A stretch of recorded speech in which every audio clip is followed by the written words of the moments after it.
Cast the red light and the road twists round the hill. Lipstick on the back seat, saliva on the dash. I've clawed my way out of here before, but I keep on coming back. I push and you tend to shove. I give in and you don't give up. I'm not getting out of here this time. I brought a lemon to a knife fight. I kick and you like to punch. I'm unhinged and you're undone. I'm not getting out of here alive. I brought a lemon to a knife fight. I brought a lemon to a knife fight. Hero to zero at 60 mph. My eyes are getting wider with every word you say. Intoxicated, higher than the ISS. I've clawed my way out of here before, but tonight I'm turning left. I push and you tend to shove. I give in and you don't give up. I'm not getting out of here this time. I brought a lemon to a knife fight. I kick and you like to punch. I'm unhinged and you're undone. I'm not getting out of here alive. I brought a lemon to a knife fight.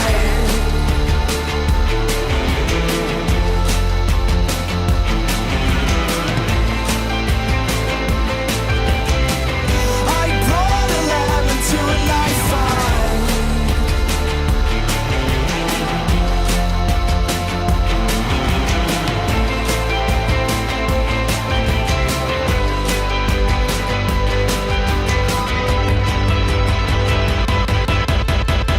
I push and you tend to shove. I give in and you don't give up. I'm not getting out of here this time. I brought a lemon to a knife fight. I kick and you like to punch. I'm unhinged and you're undone. I'm not getting out of here alive. I brought a lemon to a knife fight. I brought a lemon to a knife fight. I brought a lemon to a knife fight.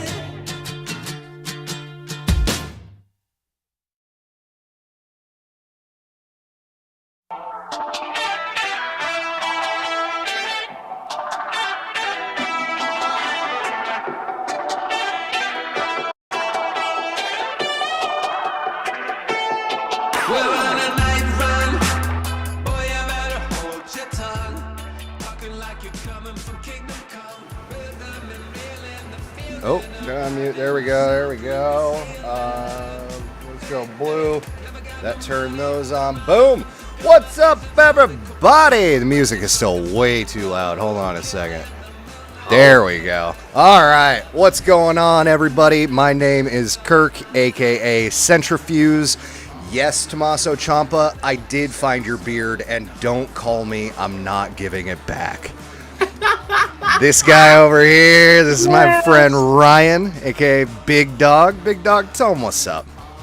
What's going on, buddy? The beard looking on point, good sir. Thank you. I finally invested in some beard oil, and now the hot comb just goes through it like butter. It's amazing. I love it. So, since you did invoke his name, I do have to give you the warning. Don't trip and fall and smack your chin in the shower. You have to shave the beard to get stitches. Over WrestleMania weekend or SummerSlam weekend? I forget when he did that. WrestleMania this year. disheartening. That's brutal. And it's the Absolutely weirdest thing when you've been a fan of his for so long, because then that just looks like 2010, 2011 Tommaso Ciampa, but a little bit thicker, because he was kind of a scrawny guy, kind of like Adam Cole is. Like, he's obviously in shape, but smaller. Yeah. And now it's just like, wait a second. Hang on. It's been 15 years. This math isn't mathing. Oh, lordy, lordy, lordy. Oh, buddy. So, you have been away doing the wowing, the racing, the guild, something nerdy, I don't understand it. Nailed it. It's been a little bit for you and I talking wrestling, so I figure we'll just kind of chat a little bit and see the good, the bad, the ugly, the WTF, I guess we'll call it also. But how are you feeling as a wrestling fan these days? Just broad strokes. It's been tough to watch lately. WWE has made things difficult by, you know, methods and reasons. Yeah. So, I got 5 billion reasons of what it is. It's TKO's debt. so But apparently they have to pay off in some incredibly quick time frame for reasons. Yep. So I haven't watched WWE since Peacock did their price hike. I already wasn't watching Raw or SmackDown aside from YouTube segments they put up. I have YouTube Premium, so, you know, I actually still am watching those. But as far as the live events go, I'm not catching any of them right now. Because I'm not paying $30 a month. And then isn't there an individual charge for the shows still as well on top of the $30 a month subscription? No. No? Okay. No, that was a misreport. So what the options, and I use that term loosely, is you can get ESPN, the new all-encompassing app thing, for $29.99 a month with no ads. There is a $24.99, I think, or $22.99 with ads. Okay. However, if it's a live sporting event, you're subject to the ads that are placed upon that live sport.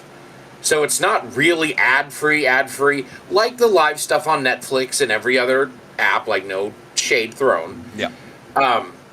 Or you can bundle with ESPN, Hulu, and Disney Plus. However, if you already have the Hulu, Disney Plus, HBO Max subscription, you can't just add for a discount ESPN to what you're already paying for. So it's either pay for the bundle and 30 ESPN, or get rid of HBO Max and add ESPN, and it would still be the same price. Weird. Okay.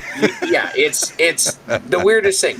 Now, the tinfoil hat conspiracy theory is HBO Max is the home of AEW. I've heard of them. So, reasons as to why we can't bundle the two together? It's ridiculous. I don't see it. Yeah, it's a hassle, especially when they're forcing this restructure of the bundles. Disney has already announced that they're going to start phasing out Hulu as a product by the end of 2027 and Just move put everything on Disney. And everything's going to Disney Plus. Okay. Now, there's a whole bunch of contracts, and because of the Hulu Live TV and business contract nonsense that's going on. Yeah. ESPN's dealing with that too, because the ESPN app, pre this relaunch nonsense, if you had certain cable TV providers, YouTube TV, Xfinity here, Comcast, Charter Cable, whatever you have across the country, if you had that service, you got to use ESPN, the app, for free for ESPN Plus and stuff like that. Because of your login, you can sign in with your TV provider. Oh, yeah. Well, because they rushed this WWE thing out for WrestlePalooza was the first one. They hadn't had a chance to update those contracts. Yeah.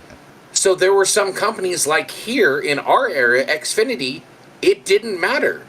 I have Xfinity internet and cable where I live. I've had ESPN Plus for the better part of 4 years now through that. I couldn't watch WWE without paying them $30 because they did it too quick and didn't figure out their freaking contract crap. Of course. Fantastic. Love to hear it. So, It's awful. All that you just spilled right there is exactly why I haven't seen a PLE since, what was before WrestlePalooza? There was a Saturday Night's main event. SummerSlam, I believe. Did I watch SummerSlam? It was 2 nights. Did I watch SummerSlam? I don't know if you did or not. Fucking no. Did I? Oh my God. Let's see. SummerSlam 2025. Oh yeah, Brock came back. Duh. Oh yeah, duh. That Yep. shows how much I paid Yep. attention to that one. Okay. Yeah. I did indeed. I think that was the last show I watched before Peacock did their price hike, and I said, Sounds about right. bye-bye. Yep. Let's see. What do we have there? Reigns and Uso.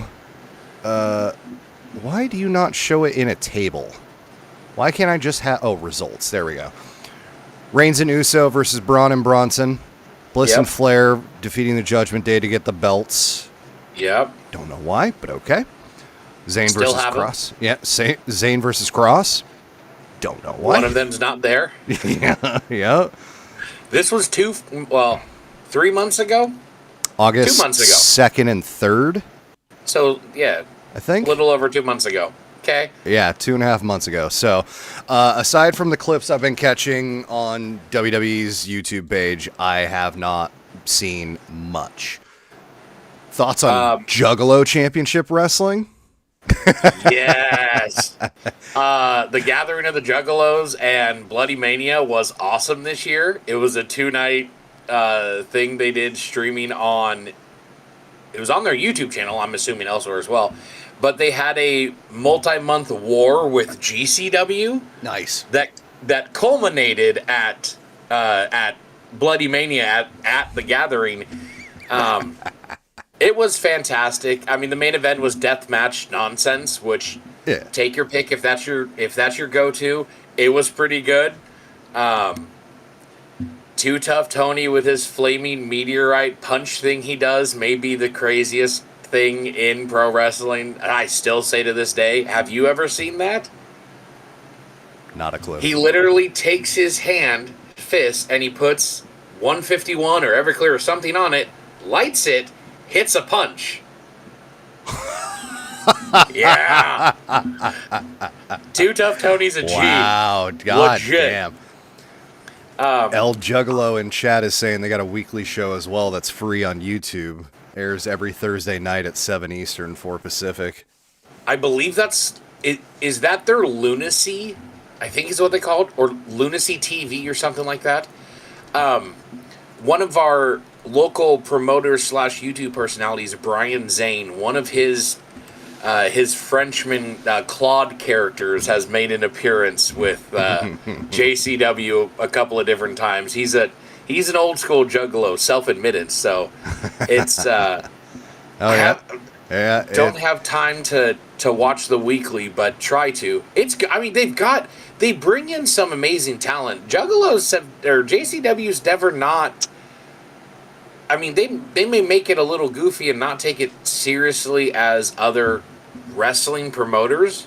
They're fans, though. Yeah. I mean, you go back and watch some of the JCW stuff from the early 2000s, late 90s. It's Vampiro. It's the Great Muta. They had Styles and Danielson and Chris Daniels stuff on shows at some point. Like, they bring in talent. That's cool. At the same time, they bring in, Waltman was on a show recently in the last couple of years. Okay. Tracy Smothers did a lot of work with him up until he passed away. I mean, they bring in some old school legends, and it's they're used correctly. Like, it's not this atrocity that WWE has made to be and AEW is trying to fix. But I mean, their music isn't for me. I like a couple of songs, but I don't claim to be a juggalo. I don't claim to be down with the clown, but I got respect for JCW. It's really good, and it's at this point one of the longest lasting companies in the world. Yeah, for real. I'm surprised they don't have a YouTube channel of their own, and instead they're just putting it on the Psychopathic Records YouTube page. That was kind of my thought, but I'm sure there's some, reasoning business thing for it, because I'm maybe it's just how they pay it. They just pay it out from the record label. I mean, they own the label, so why not? I mean, yeah, just have that be. It just seems odd to have it on the same page, because you'd think you'd want one channel for music stuff specifically, and then a separate channel for wrestling stuff specifically. But whatever, do your thing. It's working for you guys. I'm not here to judge. It's awesome. I highly recommend at some point you look up Too Tough Tony, and I want to say it's called the Meteorite or the Flaming Punch, but just take a gander at that. It's entertaining. What was his name again? Too Tough Tony. I believe it's the number 2 TUFF and then ONY for Tony. Yeah, got it. Holy shit, man's 51. Yes, he is. He's been around a long time with the clowns. Cool. Yeah, I'll have to check some of that out later. I should have had an idea that they had a company. I had no idea. So that's it's cool to see. Shared sentiments, exactly what you said. Their music isn't really my style, but I can respect the fact that they are fans and they want to do justice to the art form. So hey, do your thing. Good on you. And it says a lot when they're one of the few acts that can say they were in WCW, WWF, TNA, ECW. I mean, there's that list is getting shorter and shorter as we get further away from, I don't want to, date the world here, but ECW closed 24 and a half years ago. Yeah. Same with WCW, and yet, that list of who was on all the shows, the clowns are on the list. You can't argue with it. Also, I still contend their theme song for the Oddities is one of the best wrestling themes of the late 90s. I don't know the Oddities. The Oddities were they were a group. They were a faction in the late 90s. I believe it was Kirk. I do know the Oddities. That's right. It's Kurgan, the Giant Silva, Luna Vachon, Golga, the guy in the mask, who was John Tenta, the guy who was Earthquake of the Natural Disasters, and his stuffed Cartman. Yeah. Which was such a big a big thing, 97, 98. But the ICP do their theme song, and it was absolutely fantastic. You forgot 3 people from the stable, Ryan. Oh, no. Oh, do they count Sable as a member? Yes. Oh, God, okay. 2 more. Kurgan, Sable, Luna, Giant Silva. Do they count Shaggy and Violent J? Well, yeah, of course. I assumed you were counting them. Oh, no, I hadn't named them. Oh, God, there's still 2 more? Yeah. Oh, no. Uh-huh. Oh, my teenage self would be so angry at me right now. I loved the Oddities. I'm pretty sure only one of them was actually wrestling. Silva, Kurgan, Golga, Luna. Yeah, you're gonna have to give them to me. I can't think of it. George the Animal Steel. Oh, okay, yeah. Okay, I remember that. And the Jackal, Don Callis. Okay. I kind of want to debate that one, but all right. I don't remember him being a part of the Oddities. He's the first name in the list on the stable page on Wikipedia. I wonder if he formed the group. Okay. I wonder if he gave up, or not gave up, but I wonder if they turned him face after he left, because he wasn't a part of the babyface era of the oddities, I guess, for lack of a better phrase. He left shortly after. He was in for like a month or two, it seems. He left shortly after to become the manager of. Did he leave the company? No. Well, I mean, eventually, but he was the manager for someone's else before he left. He was the Truth Commission manager. That's how he was with Kurgan. Then the oddities. I want to say he was originally the manager of the Acolytes, Bradshaw and Farouk. Ding, ding, ding. Golly. And then he left WWE. And I think at that point, that's when he went to ECW and became Cyrus. He became Cyrus of Iris and was like the figurehead for the network and managed Rhino and Tajiri at a point in time. Heel Jerry Lynn against returning Rob Van Dam. Yep. Oh, ECW, we missed thee. They need to get some more stuff out of the vault on YouTube. Make it happen. They're doing it with WCW. Make it happen with ECW. Get it out. I'm not surprised that gets so much love that it does, because whoever is in charge of that is absolutely crushing it. Some of the stuff that they put on the WWE Vault channel, but on the WCW one, those people are going straight at my generation and the generation above us, because they're dropping some of the classic Crockett promotion stuff before it was WCW, which is when it was the NWA. That's fantastic. I mean, some of the tag team tournaments, they've put up, I want to say 3 years of the Crockett Cup in the last couple of weeks. Nice. I think they put up 85, 6, and 7. And you know it's old school when I can say I'm not as old as that event.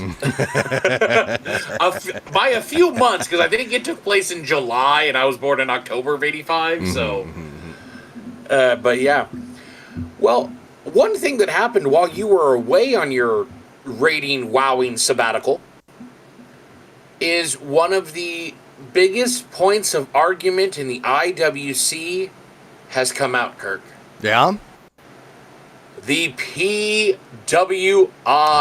500. Did you get a chance to see the list and or the top 10? I can't remember. I might have. I'm going to, just for some shits and giggles here, let me give you 20 to 11. Show you kind of the top 20 before I put you on the spot. Number 20. Let me back up. The period of evaluation is August 2024 through July 31, 2025. So that's our time frame. It is a kayfabe list, which people tend to forget about, which is really odd. But number 20, he's all gas, no brake. It is Jacob Fatu. Yarmy! There it is. The former TNA champion Trick Williams. Number 18 is Damian Priest. Trick. What? That's right. Yeah. Shucky Ducky Quack Quack. I like it. Number 17, I have a feeling next year he's going to be much higher. The new reigning NWJP or NJPW heavyweight champion Konosuke Takeshita at 17. 17? Number 16, the current Ring of Honor champion Bandito and half of the AEW tag team champions also. Number 15, one CM Punk. Boo! I'm kidding. Okay. Stop that now. Number 13, sorry to say this, Kirk, I know he's your boy. The former New Japan heavyweight champion, Mr. Zack Sabre Jr. makes the list at 13. Number 12, I can't say his name, or he may appear, Do it. but I do believe in Joe Hendry. There you go. Number 12 and number 11, just outside the top 10. I can't even remember all the accolades. I believe it's technically the unified champion now, but Mr. Kazuchika Okada. Number 11. So, Damn. I pose to you, my friend, would you like to take a shot at what you think? Who should have been in the top 10 of 2025, the PWI? Yeah, okay. Hit me. So ending in July, so they're not going to have Statlander in there yet. So just so you know, the women are on a separate list as of 2008. So this is just men. Oh, I thought they had them combined and then people themselves were separating them. No, Okay, no. okay. As of 2000, I want to say it's 8 or 9. The women were a 50 and then a 1 and then a 200 or something to that effect, but they're their own issue and list. And then as of 2019 or 2020, tag teams got their own as well. Okay. All right. So for the purposes of this list, it is males only. Yeah. Give me Hangman Adam Page. Coming in at number 4. The Hangman Adam Page. Hang him high.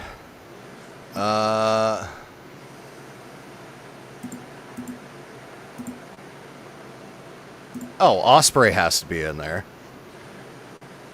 Just barely. Number 10, Will Ospreay. Fuck. What? Excuse me?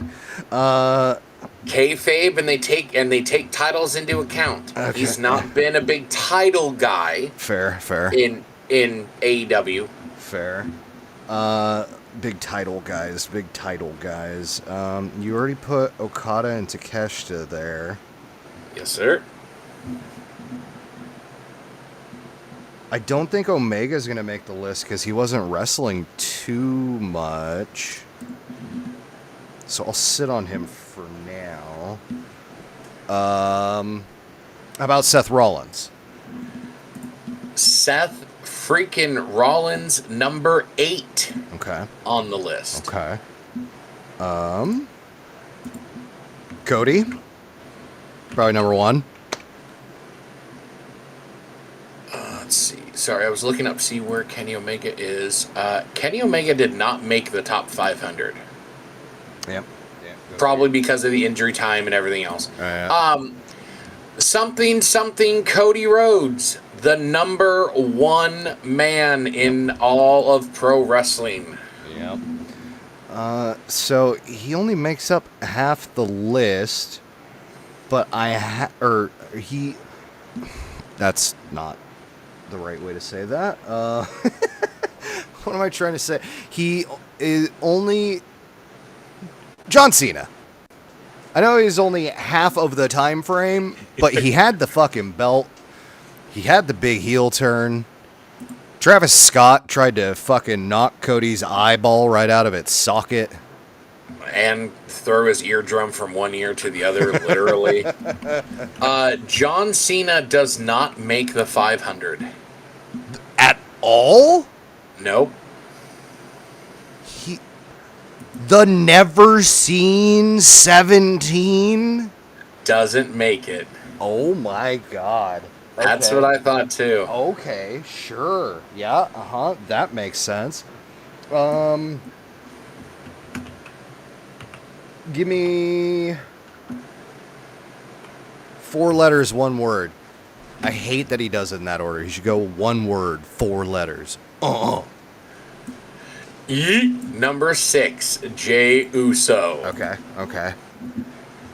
We already have Zack Sabre Jr. lower on the list, so there's probably not going to be any New Japan names. Incorrect thought process. No. Would they do it? I'd hope. Would they do it? 'Cause give me Hiroki Goto, please. Number 5. Nice! Full New Japan Yeah! representation in the top 10. Hell yeah. Good on him, man. Good on him. He fucking deserved that. Yes, So, he did. What am I missing? We're missing number 2, number 3, number 7, and number 9. 2 and 3. Yep.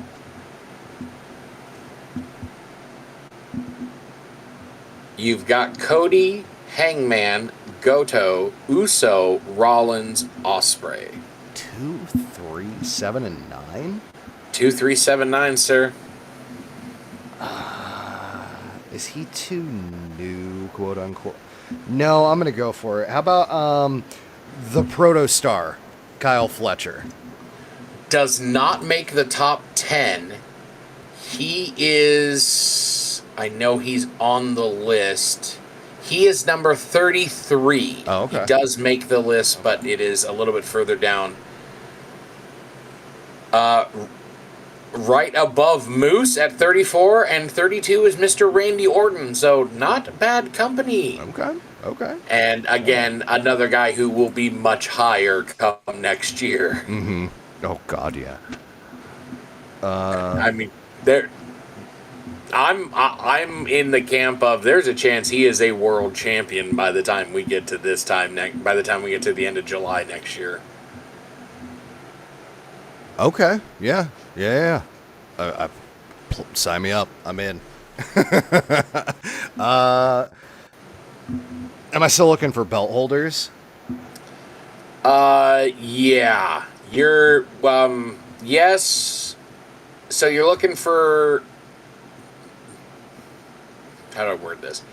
Yeah, you're looking for belt holders. You're looking for main eventers. I will tell you that of the 4 names you're looking for, one of them is not AEW or WWE predominantly. They are predominantly another promotion. Like Ring of Honor? No, like south of the border promotion. Oh, who's that one that they're fucking batshit for? Whole place fucking erupted.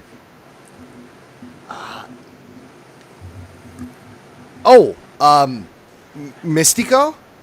Number 9, CMLL with some representation, Mystico. Very nice. Very nice. Okay, so everyone else is WWE or AEW? Correct. I will tell you, you have 1 WWE remaining and 2 AEW. Who had the TNT title before Fletcher? Who did he get it from? Oh, what a wonderful question. Who did he get that from? I don't remember. I'm going to look up TNT Championship real quick. Did he get it from Garcia? That sounds right. Or am I missing Reigns. someone in between there? No, I think you're right. Oh, no, he beat Dustin Rhodes for Dustin, it. that's right. And put Dustin on the shelf so we can get a double knee replacement. Crazy. Crazy, man. Oh, right, it was a 4-way. Yep. So Garcia and Guevara were both in there, too. That's right. Okay, I remember y'all in now. There we go. It's coming back. Okay, put this away. 2 AEW guys. Not TNT title, World Championship. Who? Oh, Moxley? Number 2, Yeah. John, stretch out the name for 15 and a half seconds, Moxley. I love that he went to Justin Roberts and just like, you know how you used to introduce John Cena? I want you to do that for me. Yeah, except make it longer and more gravelly.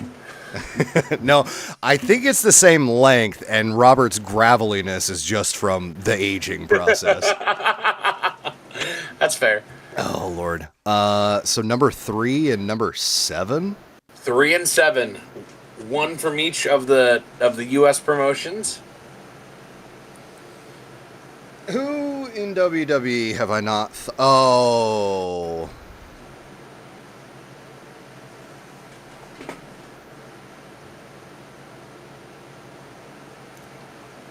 Your tribal chief is not on the top 10. Let me check the list here. Oh, shit. Roman Reigns isn't in the top 500. He takes so much time off. They take that into account. Wow. Okay. Raw or SmackDown? Predominantly been... Oh, in that time frame, hang on. Is that... I'm going to say predominantly Raw for that time frame. Okay. Oh! Wait, not Punk. Nope. Did they finally give McIntyre his shine? No, not in the top 10. Just because I'm looking at it, shout out number 202, or excuse me, 205. Yeah. Alan Angels. Hey, 205? Shout out. 205. Wow. I'll take that for him. That's not bad. Wait, he was 5, right? Drew McIntyre not on the list. Whoops, sorry. Would help if I could spell. Angels was 5, right? Yes. Okay. Drew McIntyre, number 46. 46? Number 40, he's stuck between number 45, Penta, and number 47, Javon Evans. I'm not putting Penta over McIntyre. McIntyre's had, like, the best fucking year he's had in a long-ass time, if not ever. But he takes time off. That's a... And then he comes out and has a fucking killer-ass feud. 100%. I'm not arguing with you. Absolutely ruins somebody's life every week for like a good month or two straight, unless it's Punk, and then it's like a year and a half. Well, that's because Punk can't stay healthy.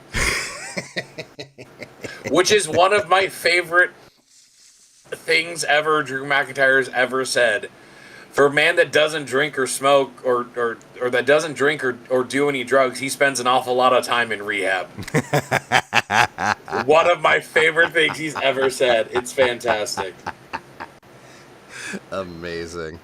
Number 3, I will tell you, in the time frame, you are looking at a world champion, also a mid-card champion. I believe in the time frame. In terms of the WWE side. Yeah. The AEW side, other than Hangman in this time frame, probably the most over babyface that isn't already been said with Ospreay. So you're missing the big one there. I'm gonna let you stew on that one a second. Both of the Outrunners combined?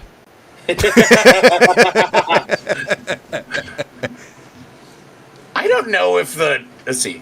I love that Dalton Castle and the Outrunners have gotten together because it's such a mishmash and it's fucking working despite it. It's so awesome. Neither of the Outrunners made the top 500, but I'm willing to bet they're going to be on that tag team list here in a couple months. Yeah. Oh, do they do a list for teams as well? Yeah, as of either 2019 or 2020, tag teams have their own list. Damn, that's awesome. Yeah. Okay. Biggest babyface AEW that we haven't said so, or that you've not said so far. Is he kayfabe powerful? Because I know someone who the crowd goes ape shit for, but I don't think. Well, wait, did he have the TNT title last year? In this time frame, I believe there is a world title run. World title? I believe so. Who'd Moxley get the title off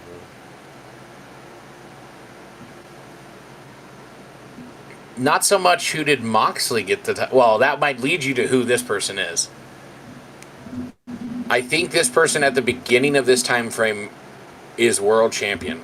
It's not Joe. No. I don't think it's Danielson, because... Wait, when did Danielson retire? Last year. What time last year?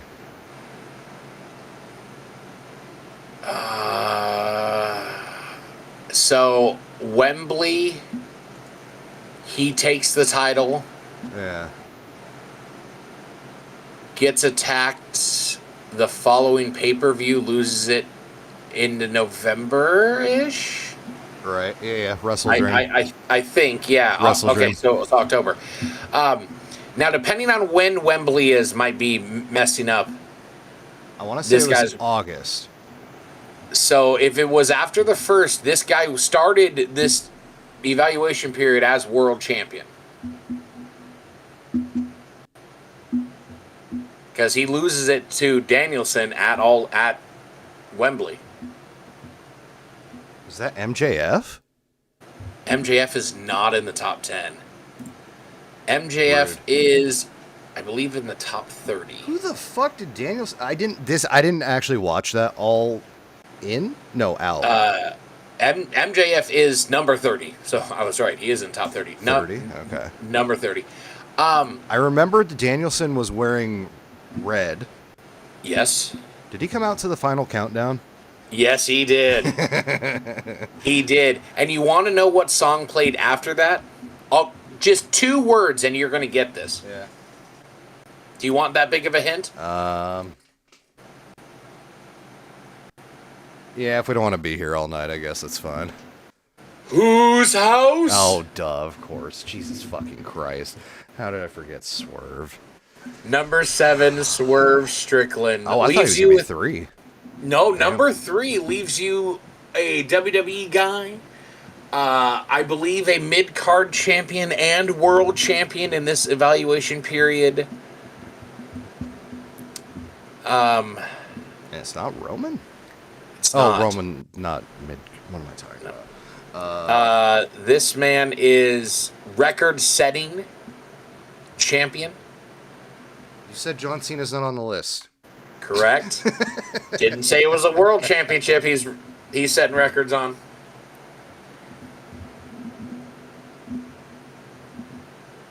To him, the match is sacred. It just processed the IC championship duration. I had that thought right as you started saying it.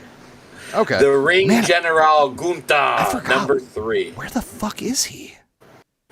I believe so after he lost the title to Punk, he is, depending on the report, either time off to heal or he's actually injured. But I think he was getting time off. They're really starting to give people more time off. Yeah. And kind of rotate them in to try to help and keep them fresh and everything. But so your top 10 Oh, this yeah. Right after SummerSlam on the 4th of August, WWE announced that Gunther would be out indefinitely due to multiple injuries. Yeah. Wow. Okay. So now whether or not that's kayfabe injuries or whatnot, who knows? So it was Rhodes, Moxley, Gunther, Hangman, Hanger, Goto, Uso, Swerve, Seth, Mystico, Will Ospreay. Okay. It's a good list. Solid top 10. I mean, it's based on wins and losses and kayfabe and how important you are to the company and everything else. I mean, so it's, I mean, there's way too much stock put into it, kind of like ratings, which is its own thing now. So, I mean, it's a solid top 10. I mean, you can make an argument for, for Ospreay and Okada basically flipping places, honestly. Ospreay he was on TV more. And winning he was more. kind of a workhorse, yeah. He hadn't lost much aside from like losing at the losing against Swerve and Yeah. and then when he finally lost the belt. Okada hasn't lost in AEW in a singles match at all. Still? And he's still the unified champion. Well, not every match of his has been for the title, though, right? I don't know if he's taken a singles loss. Now, they just lost a tag match, but I believe they pinned... no, he did get pinned by Bandito. Yeah. But that's a tag match. I don't know if he's lost a singles match. Let's see. Because he's won... I mean, if he did, it would be in the Continental Classic. But not since he won it, because he never lost the belt and unified it. I thought I had found a page, but it doesn't want to load. Oh, there it goes. Kazuchika Okada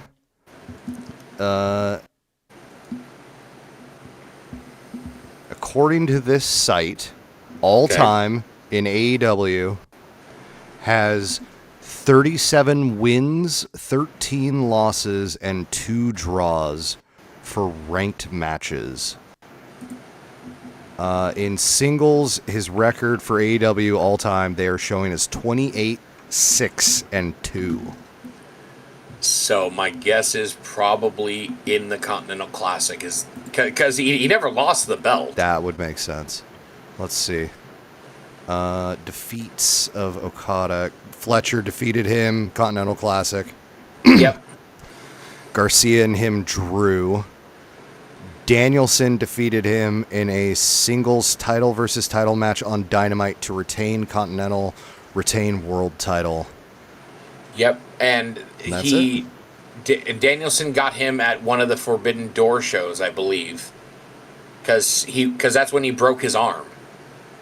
Okada broke his arm on the moonsault, but so Danielson won that match, and then Okada beat him at the Dome. Oh yeah, there it is. I believe. Yeah,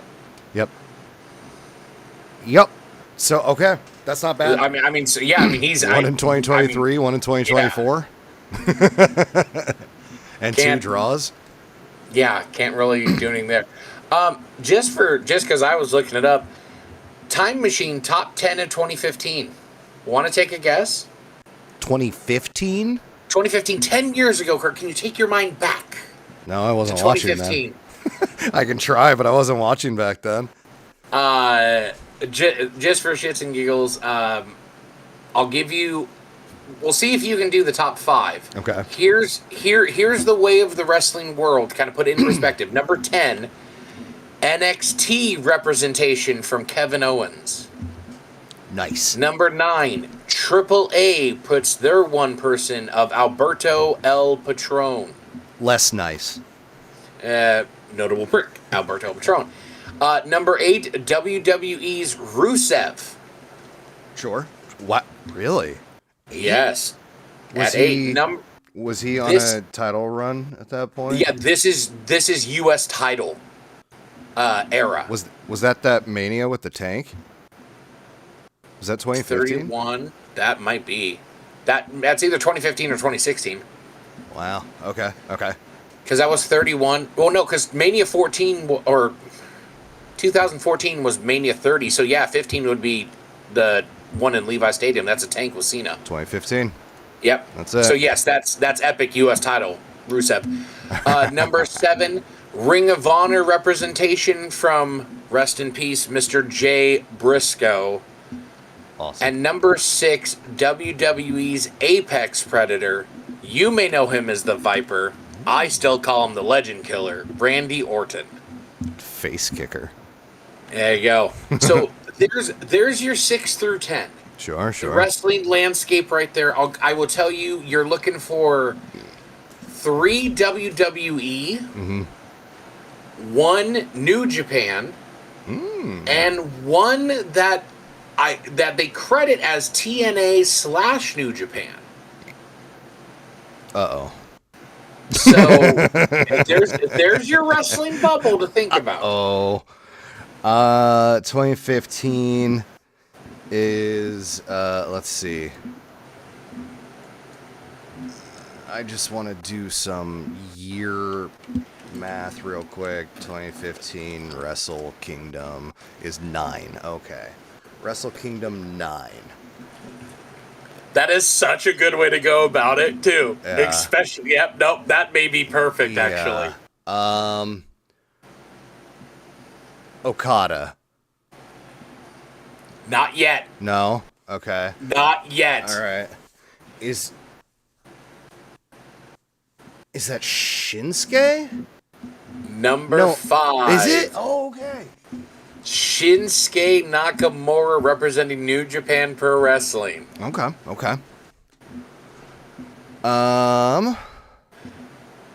If you keep going down that line, you're gonna get the other guy. Styles.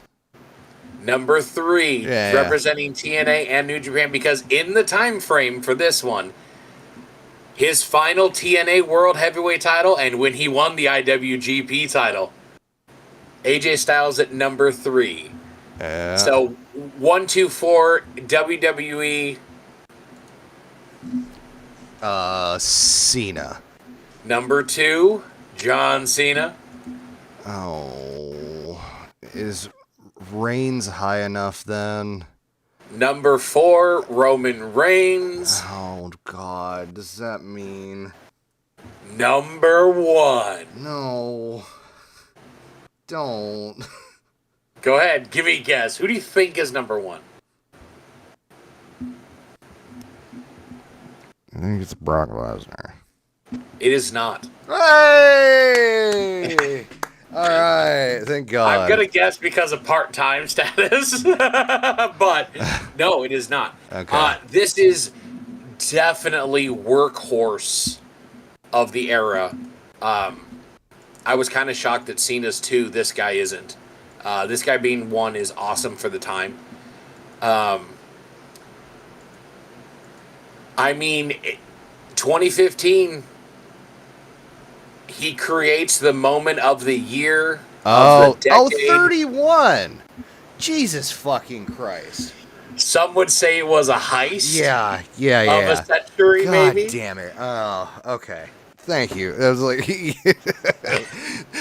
the one who slayed the beast, Brock Lesnar. Couple years later, yep. Yeah. Oh well, no. Technically, he did beat Roman and Brock because that was the main event. So no, you're right. They just did the whole Beast Slayer gimmick aspect of it a couple years later. Yeah. And then I did this just for my own thought because I thought it was fun. 2005. This list makes sense. Okay. There is 1 All Japan, Oh. 1 New Japan, 1 TNA. The rest are WWE. All Japan. All Japan. 2005. He kept the money.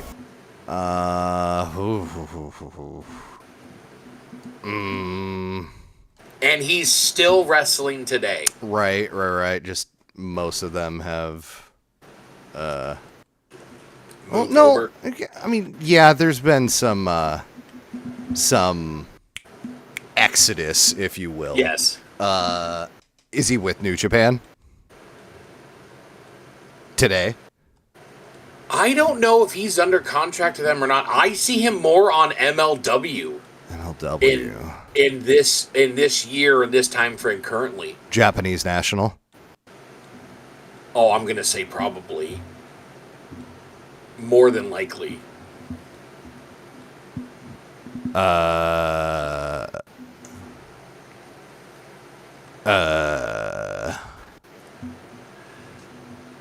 Fuck, 2005. He had a very famous match that people that don't like CM Punk thought was absolutely hilarious. Couple years ago in AEW.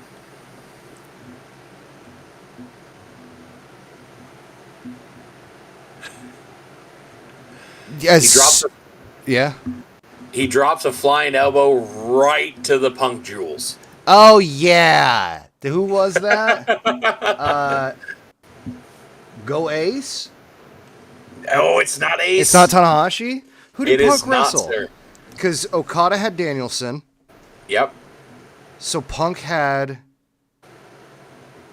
It's obviously not Sonata. He's way too young. Nope. Naito. It was not. It was not. No. The Dragon.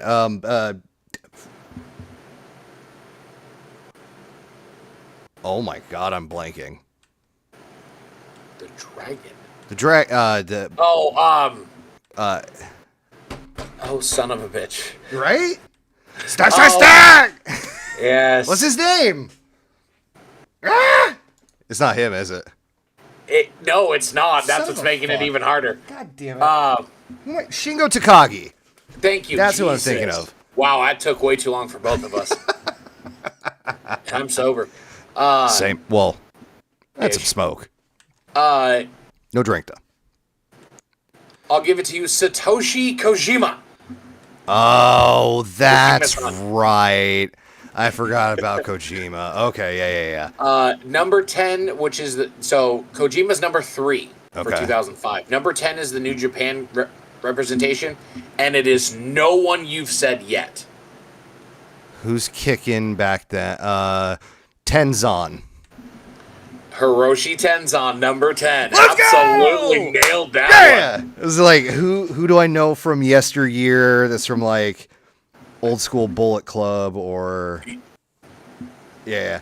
Because if it wasn't him, it was gonna be like nah, never mind. I'm not gonna try and name Japan names. For 20 years See, ago. and the same thing. Like I would have gotten to Tenzan eventually, but I would have rounded off everyone you already said too to get there. The TNA representation.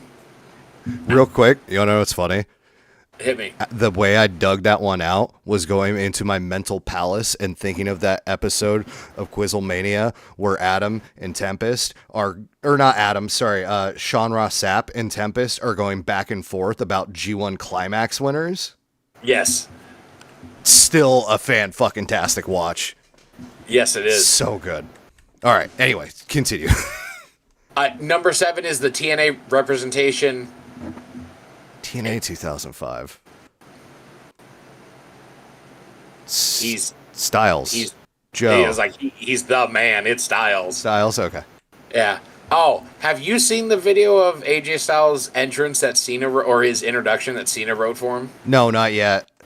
It's absolutely epic. Cool. It's super cool, and apparently AJ was not aware of it. Like, absolutely, Cena did it for himself.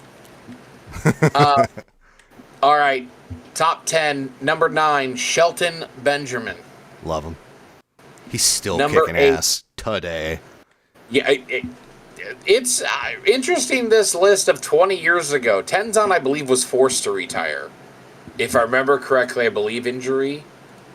Or I'm confusing him with Chono. Hiroshi Tenzan. Hiroyoshi Tenzan.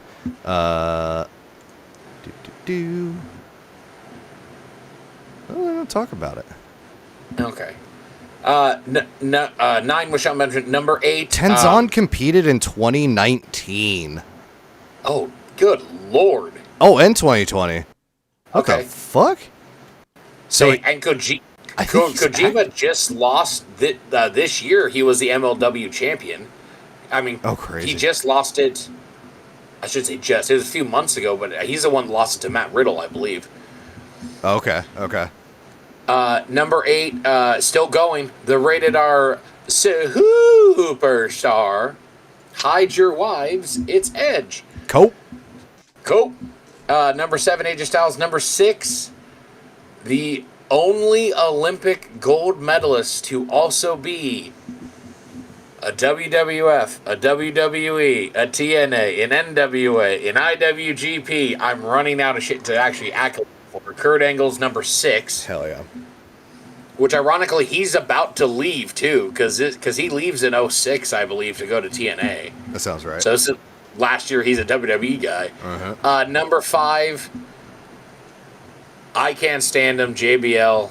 He had a hell of an early 2000s or mid 2000s. I can't argue against it, but Was that... No, when did Eddie pass?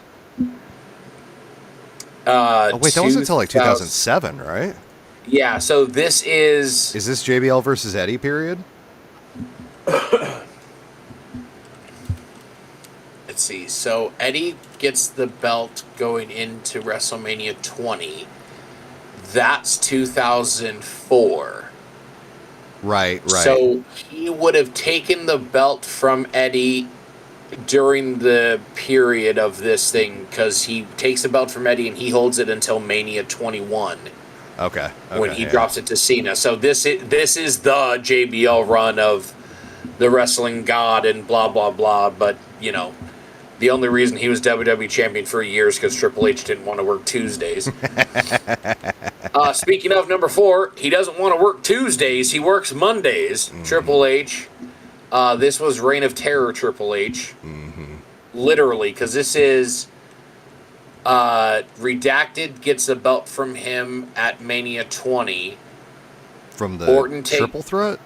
Yep. Yeah. Orton takes it from Redacted at SummerSlam, and Hunter holds it until Mania 21 when he drops to Batista with the 1 month Elimination Chamber dropping it to Shawn Michaels comeback. Okay. Number 2, Kojima. Number 3, number 2, John Cena. Number 1, Batista. Right. Yeah. That's Batista just breaking free from Evolution. Yep, that's exactly this time frame. Yep, that's Mania 20. It's Orton, Flair, and Batista against Rock and Sock Connection in the handicap match for Mania 20, and by Mania 21 he is world champion, beating Triple H, and beats Triple H 3 straight pay-per-views: Mania, Backlash, and Unforgiven or Bad Blood or Vengeance or whatever it was. Okay. Yeah, he beats him 3 straight singles, Hell in a Cell, and I want to say a street fight or something. And then I think he runs Raw until either the draft or he gets hurt, because it's around this time frame that him and Cena swap. They swap shows, and so he takes the world title to SmackDown, and Cena brings the WWE title over to Raw. But yeah, this was the ascension of those two, literally, because Mania 21 crowns them both. Right. Yeah. Okay. Very cool. Very cool. It's your top 10s, baby. 20 years of wrestling right there for you. Crazy. What and somehow Styles is just on everything. Because Styles is in the top, he's in the top 50, I think, for this year's. And I don't know if you've seen AJ Styles, top 80. He's number 79. 79. Okay. And as we talk about him being in the top 10 in 2005, as of tonight, one half of the new Raw Tag Team Champions, AJ Styles and Dragon Lee, defeat the Judgment Day. What? Yes. Styles and Lee? Yes, and it started as a joke from Punk. He put up an Instagram post saying he found AJ Lee. And it's a picture of him with AJ Styles and Dragon Lee. And so then they teamed together, and it's worked out really well. And then, kind of sidestep the Dominic IC thing and then the Cena run. But then they're now teaming, and they take the tag belts tonight on Raw. Oh, that's wild. That's wild. Weird. I feel like they don't know what they want to do with any of the tag titles at all. They don't have a clue. It's just like, what sounds good in the moment? Well, yeah, which is disheartening because SmackDown, ironically, as we talk about 2005, has one of the best tag divisions in pro wrestling right now, in just sheer talent. And Raw has talent, but the stories are so awful that you don't know what's going on. Yeah. Because if the stat is correct, Judgment Day won the belts in July, and this is only their 3rd title defense. So make that make sense. Is that Balor and McDonough? Yes. Okay. 3 That's the times? Irish connection. Yep. This was their 3rd defense since July. Was one of them injured, maybe? No, they were just doing that Dominic Mysterio stuff and other Judgment Day crap, and Finn was down in AAA doing his Diamanito stuff, which was fantastic and brilliant. Oh, true. I will give that. Yeah. That was fantastic. Yeah, he had to go harass a lizard, man. Okay. Mr. Iguana! Bite him. He's got an iguana! Stop it. It's the worst fucking bit. I love that bit. Of all the dumb shit he does, that is my favorite bit from him. God damn it. I want him to stop screaming at me. But he's got an iguana, Kirk.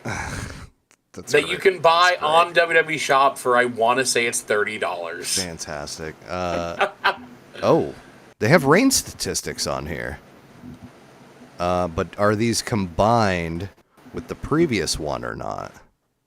Are you on the wiki? Yes, so I'm on the wiki looking at Okay. reigns. And it says Judgment Day, Balor and McDonough won them on June 30th on a Raw, and then lost them tonight. This is their second reign, and then in parentheses it says 4-2. So that means that it's one of theirs fourth reigns as a person, so which I think is Balor. Oh, and then really? McDonough, and then the other person's too. Oh, so okay. As a team, I guess call them the Irish Connection or whatever you want, the Irish Aces. Yeah. They have 2 reigns together. Okay. And then a part of that, so McDonough, those are his 2. Balor's got 2 other ones. Gotcha. I thought that was trying to say their win-loss record, but that makes sense. Yeah. No stats on defenses. Unfortunate. Yeah, you'd have to go to cage match. Of course. But yeah, I'm trying to think of who the hell Balor's won tag titles with. Got to be Priest.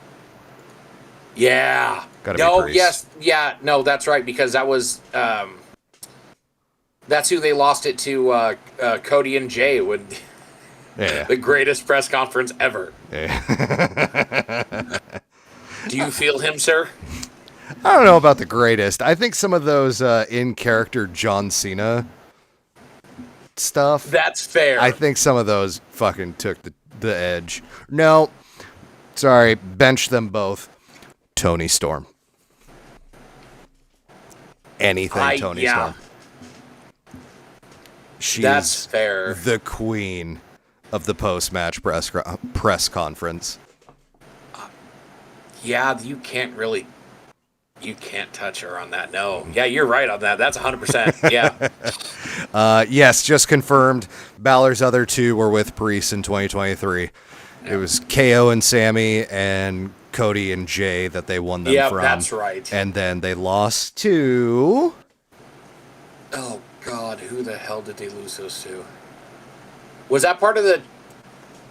Technically, wouldn't they lose it to Miz and Truth? Was that the Mania ladder match? Okay. Sure was. So it stayed in the Judgment Day is what you're telling me. Because as we all know... Uh-huh. Oh, that's right, because it was the night after Mania that it was him, Rhea, with the belts, and then Truth popped in with the tag belt. Yeah. Oh, that's good. So good. So good. Oh, that's fantastic. So what was the other breaking news thing? Seth Rollins is injured. They have stripped him of the world title. Is that why Breaker's been walking around with it? Yep, that's supposedly why they rushed the turn to last week. And he's got the belt. And then they were doing a battle royal tonight where the winner of the battle royal takes on CM Punk at Saturday night's main event upcoming for the title. Sorry, say it one more time? Seth is stripped of the title. Yep.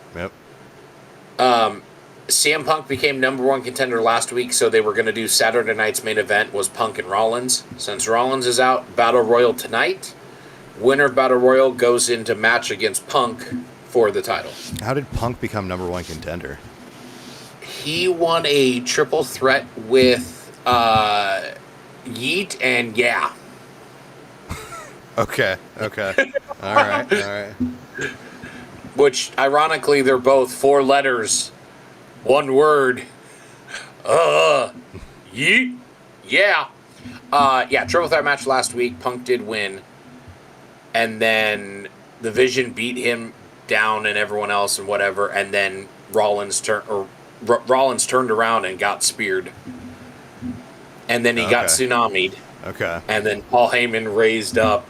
What does Steven Larson call him? Damn it. Braun and Braun injury specialist. Yeah. Let's see. Okay. So I've got all of JD McDonough's matches here on Cage Match. Oh, God in heaven. So they won the tag titles June 30th from the New Day. Yep. They defended it almost a month later on Raw against Cruz del Toro and Joaquin Wilde. Yep. Dark match doesn't count. Then we have the Judgment Day triple threat versus Iguana, Hamburguesa, and Lola Vice at Triple Mania. Yep. Judgment Day defeat Dragon Lee and Mr. Iguana. Does not appear to be a title match. Nope, I think that was just a tag match. He's got an iguana. So I've heard. Then the Road to Clash in Paris had them and Dominic fighting Punk, Knight, and Penta. Yep. And then there's a Dragon Lee versus McDonough 1v1 match, August 25th. More Judgment Day trios versus Punk, Penta, and Sami Zayn this time. Yep. Triple. That is just big house show energy right there, too. And then McDonough is in the Fatal 4-Way at Worlds Collide. That match was absolutely incredible. Rusev defeats McDonough on a Raw.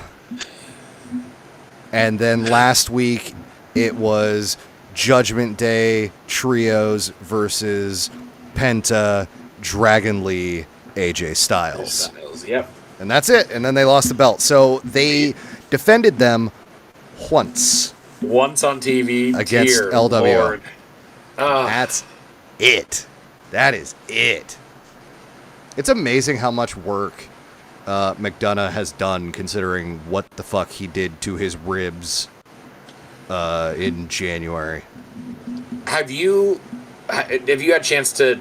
He did it months ago, but he's got a Chris Van Vliet interview where he talks about that. Mm-hmm. Oh my God, it sounds so horrible. Mm-hmm. And then he's back 3 months later. And taking the top of the cage War Games RKO, I believe, isn't he? Isn't that the time frame? No. He got the injury in January, and he's back in April. Oh, jeez. Yeah, and it's him and Balor fighting the War Raiders again, but apparently not for the titles, even though they just lost them to the War Raiders 3 months prior. Because I think the War Raiders lost them to the New Day, I believe. Oh, Wasn't that the Mania match? That might have been. I That think, sounds right.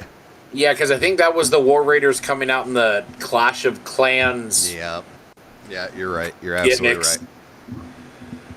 right. Well, I got a couple other random things just for fun and shits and giggles, but this one just popped up just because I used the word gimmicks. What wrestling terminology do you think is used most in your day-to-day life? I had this question a few different times, and it's been on different podcasts and stuff of wrestling vernacular that bleeds into the real world. Stephen Amell had a Chris Van Vliet and interview, and Chris asked him this, and he's got the same answer that I do. Okay, let's see. I think the things I say most commonly, I don't know exactly which one it's going to be, but it's something of either being a heel or making a heel turn, being a face, making a face turn. Yep. Or going over, or kayfabe, keeping kayfabe, breaking kayfabe. I think it's one of those, but I might be forgetting something easily. So, when Chris asked Stephen Amell, he said face, heel, and pop. Pop. And I think those are exactly the same three that I use, because I use, insert joke or meme or whatever, pop me. Mm-hmm, I use it all the time, and I don't even know that I do it. Yep. Or that some people are like, what the hell does that even mean? And then I got to explain it like, I'm sorry, I'm a giant wrestling nerd. Yeah. It might not be terminology necessarily. Well, I guess it is kind of technically terminology, but anytime anything sounds sort of screwy, referring to it as Steiner math. Oh, that's pretty good. Yeah, I wouldn't say that's quote unquote terminology, but I understand exactly what you're saying, so it makes sense to a wrestling fan. Yeah, yeah. I'm not talking about like the promo specifically, not just reciting it, but if like I don't know, you get a paycheck and it seems smaller than it should have been. Like, who did the fucking Steiner math behind this one? Like I would accept it because I think that's valid and fair. I think that's fantastic. Yeah. It's so easy to think of the world as heels and faces, even though obviously there's plenty of tweeners out there too. But yes. yeah. Pop, definitely. I use that a lot too, especially about jokes, like you said. Like, Yeah. I think I literally just said last night on stream, I quoted Schism by Tool while we were in the raid. I was talking about a puzzle and talking about putting the puzzle pieces together. And I had said, and I know the pieces fit because I watched them fall apart. And the crowd went mild. And I was like, damn, really? I thought Baker would have at least popped for that one. And he's like, huh? What did I miss? I was like, I quoted Tool. Like, I thought you were a Tool fan. That's pretty good. I don't think I can name one Tool song, and it's probably the most generic Tool. I can name Sober. Sober? Because it's got my favorite lyric in the history of music in it. What's that? Just the was it Jesus, won't you whistle or something like that? Oh yeah. I don't know why but I went to Catholic high school and just anything anti pops up for me, it becomes a thing. Yeah. They also had The Pot, Zombie. These are songs? Oh, okay. Schism, Lateralis. Surely you know Lateralis. It's that 9-minute long jaunt of a song. If I heard it, I would probably there's a chance that I would. You just don't know it by name. That's fair. Yeah. So when it comes to music, there's just so much compressed 1980s everything from my parents in my brain. 46-2. Thank you, Terror. I forgot about 46-2. Terror Skull's helping me in chat. There we go. But once the 80s stop, I get to about 97 on the other side of my brain, and it's nothing but the crap that I listen to. Yeah. Which is, and I admit it now, boy bands, bubblegum pop, and then I found rap metal, and then it's game over. All right. Rest in peace to the bassist for Limp Bizkit. Tragically passed away 2 days ago. Unfortunately, not Wes Borland. Borland was a guitarist. No. Yes, Who's it is. the bassist? I'm drawing a blank on his name. Oh my god.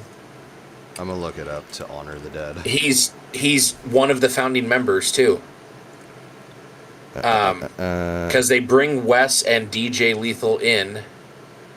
It was John Otto and him. Sam Rivers. There we go. Good lord. Yeah. My brain just flew off me. Died at 48. Yep. And I've not read or heard a cause or anything yet, but yeah, unfortunately. No official cause has been stated. Oh, humbug. Rest in peace, Rivers. Yep. Rest in peace. Bass lines of some of that stuff in the 90s, whether you liked Limp Bizkit or not, you'd know that music. Mm-hmm. It was everywhere. You couldn't escape it. That classical. No. Yep. Yeah. Limp Bizkit was definitely more in my wheelhouse back in the day than ICP was. Yes. Jeez. Especially because I had this friend. Ooh, excuse me. I had this friend, senior year of high school, and a couple years after high school, who we worked together as well. And Fred Durst might understand magnets. God damn it, Terror. I know. I understood that reference. So Insane Clown Posse should have just got together with Limp Bizkit so that they could understand how the fuck shit works. That's great. Except I'm pretty sure the clowns hate Fred. Probably. Wouldn't be surprised. A lot of people hate Fred from back then. He was kind of an a-hole. Yeah. One of my friends who I worked with for a couple years, his ringtone for work back in the days, where you set ringtones for specific people on your phone and didn't have it always on vibrate. His ringtone, whenever somebody would call from the work phone, was "Break Stuff" by Limp Bizkit. Yes, 100%. Absolutely fantastic and valid. Yeah. Oh, the days of having individual ringtones for stuff. Right. Oh, the days of paying 99 cents for a ringtone before Verizon realized that there was something there and they made them all $2.99. Yep. And then before an iPhone and the greatness of side loading on Android, for lack of a better phrase. I think one of my favorite ones I've ever heard, and I openly admit I stole it from my buddy. We were all hanging out, and all of a sudden the Law and Order theme song started playing, and we couldn't figure out what was going on. His dad was calling him. That's funny. That's funny. It was his parents' ringtone, and I'm like, is that just for your dad? He goes, no. It is both my parents' cell phone numbers, the house number, which we had a house phone back then, and both of their work numbers all came through as the Law and Order theme. And I'm like, I'm stealing that. That's fantastic. Yep. Question. Yes, sir. Oh, this would have fit in that. No, this would be before that. Okay. Thoughts on Biker Undertaker and having Rollin' as his theme song and having Limp Bizkit performing for him. Is that cool? Is that shit? Like, where do you put that in the zeitgeist? So, I didn't realize we were going to have a wrestling hot take section today. I didn't plan on that. Do it. But apparently we're going to. Do it. Biker Taker greater than anything before Biker Taker. Okay. And on par with anything after Biker Taker. Okay. And I will die on that hill. To answer your question, I'll just tell you this. I was a raging Limp Bizkit fan to the point that I had, even though I hated the Yankees, I had a red Boston Red Sox hat strictly to look like Fred Durst. Except larger. Them playing Crack Addict and Rollin' at WrestleMania 19, I was in the crowd for it. Yeah. I popped harder for that than I did for 95% of the people on that card. And that card had some of the greatest names in the history of pro wrestling. Love them or hate them, it was incredible. It had the shooting star that Brock missed badly. Or did he land it? Well, badly. Yes, both. Uh-huh. I loved Biker Taker. Okay. I think him. So if you go back to that era, and I'm gonna get on a soapbox. Do it.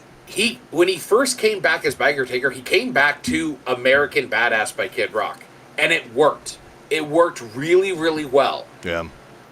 Then he went to Rollin'. Yeah. And it was absolutely perfect. But at the time, Austin and Triple H are the heels.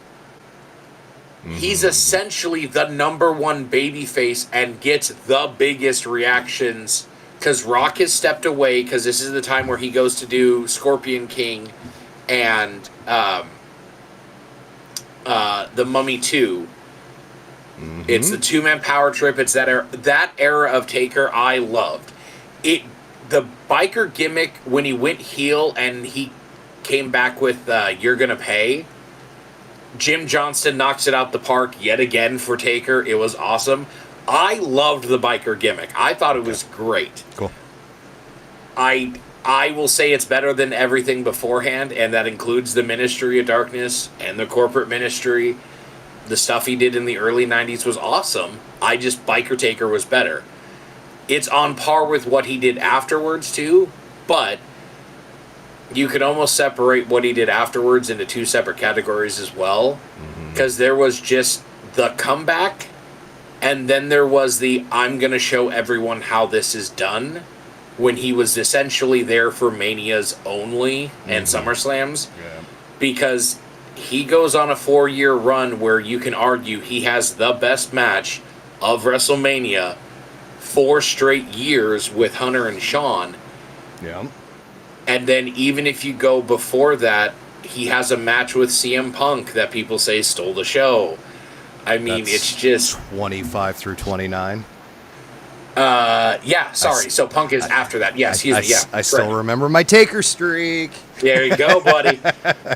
I mean, Can I even the match at 30. Can I have a bit of space on the soapbox for a moment? Yes, you can.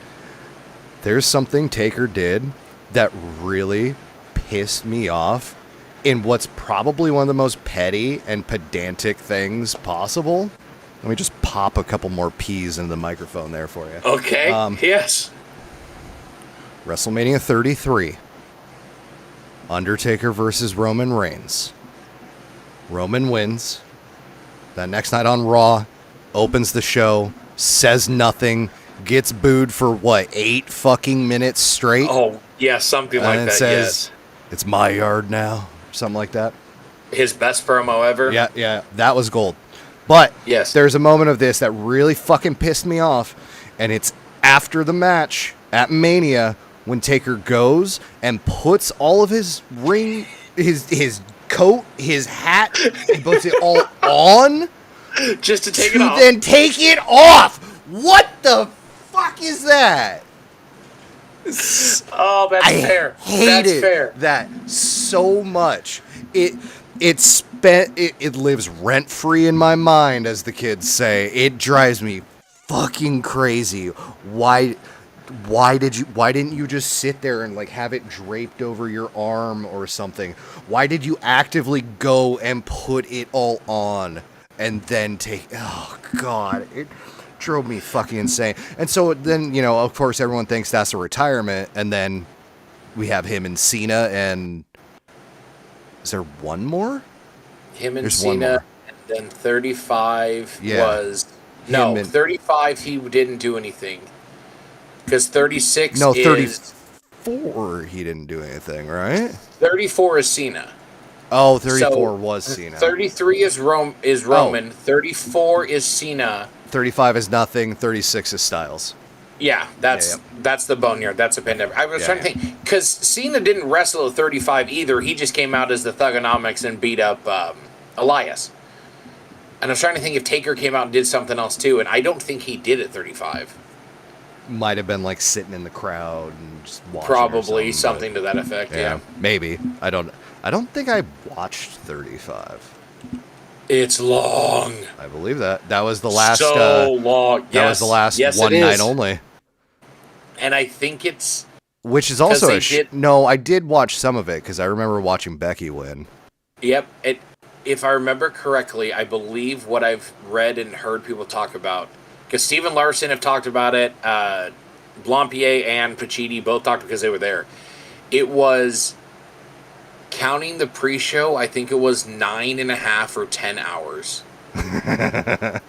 Which is also crazy too when you look at all of these match lengths and they're not that fucking insane. No. There's 2 matches that go over 20 minutes. That's it. I was just gonna say, I think 2 or 3 are over 20, and I don't think any of them go over a half hour. None. No. No. Yeah. And meanwhile, 4 of them are 6 minutes or less. They're all mostly 10 to 15 minutes. Yep. That's It did have crazy. a really good Paul Heyman thing. If we're not last, we're first. I did love that. Yeah. Because that's Beast Slayer. That's when he takes the belt and then he has that gimmick. Styles, Say, Orton, Usos. Ronda, Charlotte, and Becky main evented. I don't know if I actually did. I might have seen like one or two of the matches on YouTube or something, but I don't think I actually did watch this show. Are you looking at the card? Yeah. Is Mania 35, isn't that when Samoa Joe and Rey Mysterio go less than 2 minutes? Less than 1 minute. Oh, God in heaven, was it that short? It was 58 seconds. Good gracious. And it's a 10-hour show or whatever it was. Yeah. I wonder, there must be talk about the runtime on here somewhere. But that does sound right. I remember, like, that was one of... the fact that the pandemic happened, so they had the perfect, like, blank canvas to start fresh, but everybody was pissed off about how long that fucking show went, and they were just like, we can't do this ever again. 7.5 hours. Yeah, 7.5 hours. It was like, I just threw it in Google. Yep. Making it the longest pay-per-view the company ever produced prior to the introduction of two-night WrestleManias. Which became a necessity because of the pandemic, because originally, supposedly, they weren't going to do 2 nights. The pandemic forced it. They were going to try to get 36 as one more and then maybe go 37 to be the first one, but pandemic forced it. Mm-hmm. Can't have that many people together at the same time. No, and they had started building because, God, that was what, Rumble 2020 is Drew winning and eliminating Brock. That made the entire thing. You've got TakeOver Portland. Not just Drew. Give the man his props. Give the man his props. Ricochet with an epic dick kick city right into Lesnar's. It was glorious. And a really wonderful Claymore and sell by Lesnar. Like, all BS aside of him. Wonderful sell on the kick. It was great. But yes, Ricochet... right to the Golden Globes. It was awesome. I'm surprised they haven't had McIntyre eliminate more people from Rumbles with a Claymore, considering like how well that worked. Yeah, if you look at a lot of the Rumble eliminations, there's not that many that are finishing move eliminations. Michaels wins 2 of them, and he only wins 1 with the super kick. I mean, Cena has won 2 or 3. How many does he have now? He's got 2? 3, right? No, Austin's the only one that has 3. Oh, that's right. Even though technically it's Bret Hart. Cena has 2, because he's got the comeback because he AAs Triple H over the top rope. And then he gets the one with Ryback, but that's not an AA. Like, they don't do a whole lot of finishers over the... Like, Taker doesn't chokeslam anyone to win his. Not to win. McIntyre Claymoring Lesnar wasn't for the win. That was around, like, entry number... Oh, God, you're right. That was like a halfway point. Yeah, it was, like, somewhere between 13 and 17. Because that was the one that everyone hated, because Brock started at 1 and just yeeted everyone out of it. I loved that shit. I did too. I thought it was great. The glow on his face when Bearcat Keith Lee came out? No, it was just Keith Lee. They hadn't fucked it up yet. That's fair. They had not. I got a buddy that works for them. Who works for them, Sen? Or is it like someone behind the scenes? Sorry. Got more chatters. No, that's awesome. Senior virtual artist? Oh, that's cool. Very cool. That's gangster. As long as it's not AI. Damn that shit. Well, so stupid. It is for one guy, or I guess 3 guys, depending on the week. Oh, God. Their use of AI for El Grande Americano has not been terrible. You could have had someone actually create it, but... It's not. Yeah. It's not the worst. Oh, I guarantee you, Stone Cold Steve Austin stunnered somebody and they bounced out of the ring. Guarantee that happened at least once. Hang on, I'm trying. Okay, it wasn't for a win because 97 he just dumps Brett. 98 he does a stunner, but The Rock stands up and then he throws him out. No, I'm talking about like earlier on in the Rumble. I guarantee at some point, against a Spike Dudley or something, he's stunnered and boom. Also, I'm pretty sure I'm pretty sure Taker does it chokeslammed Dudley through a table at a Rumble to the floor. I know Kane does that to Sabu. Fuck you, I know Kane. that happens at a Rumble. Fuck you, Kane. How dare you? That's fair. I think he stuns Booker T and Booker flails over the top rope. I think you're right. I could see that. I could absolutely see that. And I want to say that was the 2000, because that was the one he doesn't win. That's the 2002. Yeah. Because he had a chance to go back to back again, and he finishes in the final 4, I think. Mm-hmm.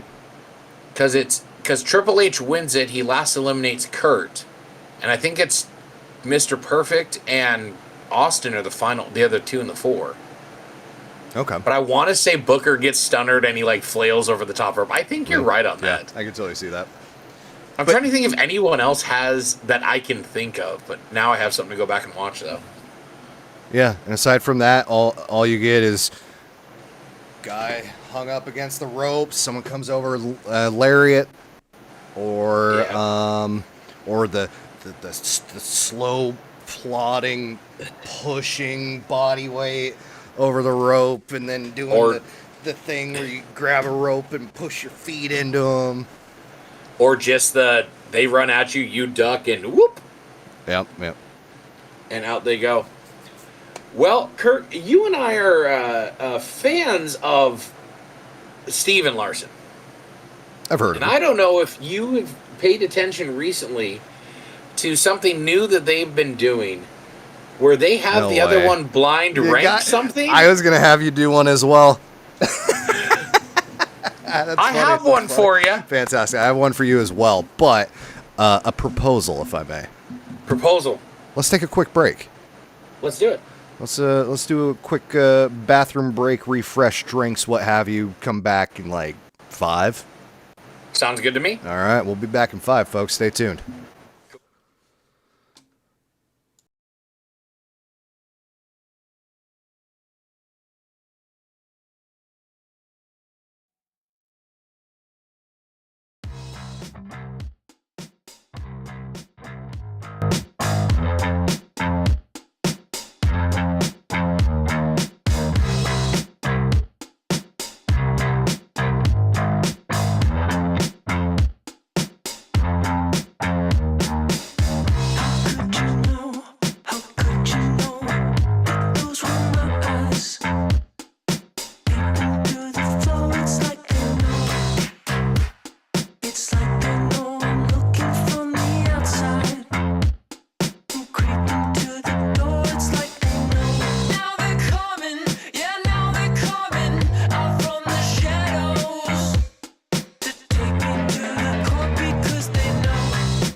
5 minutes, I was kidding. I obviously meant like 3 or 4. All right, music. You gotta go down. There we go. All right. So, we were talking about blind ranking lists before we took our break. Yes, sir. Ryan, if you wouldn't mind, I'd like to preempt you and run you a quick one of my own. All right. How All right. many? 5. 5? Okay, let's do it. And there is a theme behind this list, and you will have to guess the theme of the list after you've placed them. All right. All right. You ready? Okay. Your first name, Orange Cassidy. Oh, God. So it's a top 5. Top 5. And you're not going to give me anything to go on, just going to give me a name. Okay. No, you Orange rank them Cassidy. as they are, and then afterwards, just think of the theme. You're not. The theme is not relative to the ranking. Okay. The hidden theme does not affect the ranking. It's just there is a theme. You just have to find it at the end. So just All right. rank it in terms of where you would put this wrestler, this performer, this mouthpiece, etc., etc. I'm going to put Orange Cassidy at 3. 3. All right. Because I think in almost any category, that's a perfect spot for him to be in as a baseline. Okay. Let's see if you feel that way when we get a couple more names in. Okay. Where would you put Jay White? Oh, God. Switchblade? Switchblade. Jay White.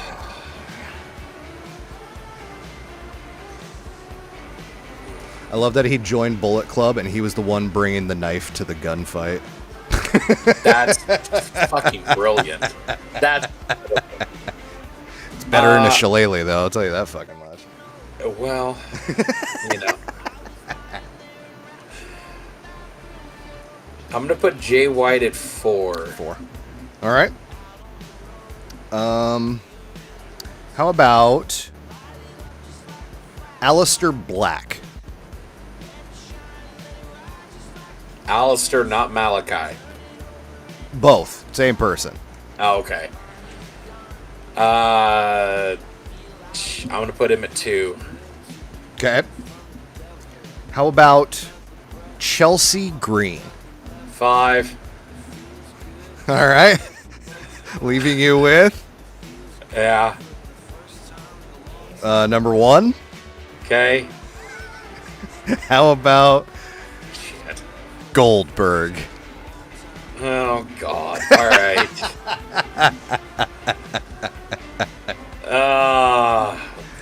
God. Goldberg, Alistair Black, Black, Orange Cassidy, Jay White, Chelsea Chelsea Green. And there's some kind of a theme to There's a this. theme to this. Okay. So they've all not wrestled for the same company at the same What are you time. talking about? Goldberg's AEW run was monumental. Yeah.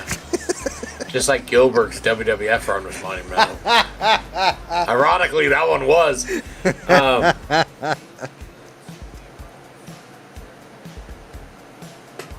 Why do I have this, like...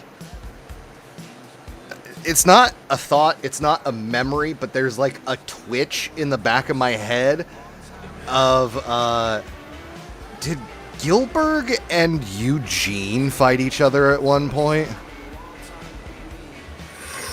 Am I crazy?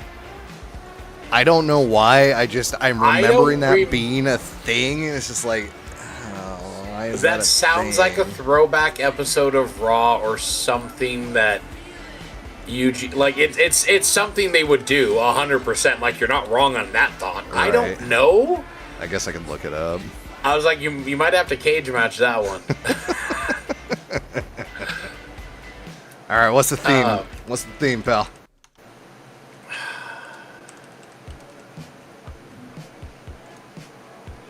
I'm running through promotions. I'm running through. Anybody in chat figure it out? They weren't. It's not a Tokyo Dome thing. Nobody in chat. Oh, I forgot to pause the music once that song ended. Whoops. There we go. No matches. Really? Wow. Oh, did Gilbert spell his name with 1 or 2 L's? I believe it's 1. Okay, I searched that and I found no results. I'm doing 8-letter Gilbert now.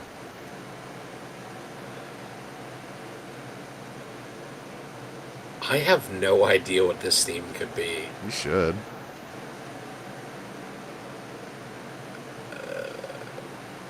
It's not main events. No.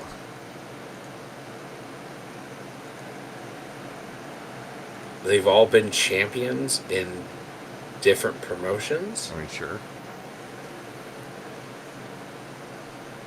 I think. Has Orange Cassidy won a belt outside of AEW? Outside? Oh, I know. mean, indies, sure. But I mean, I know the other 4 have. God, I don't know. I'm probably thinking way too hard on this too. 1000%. Okay.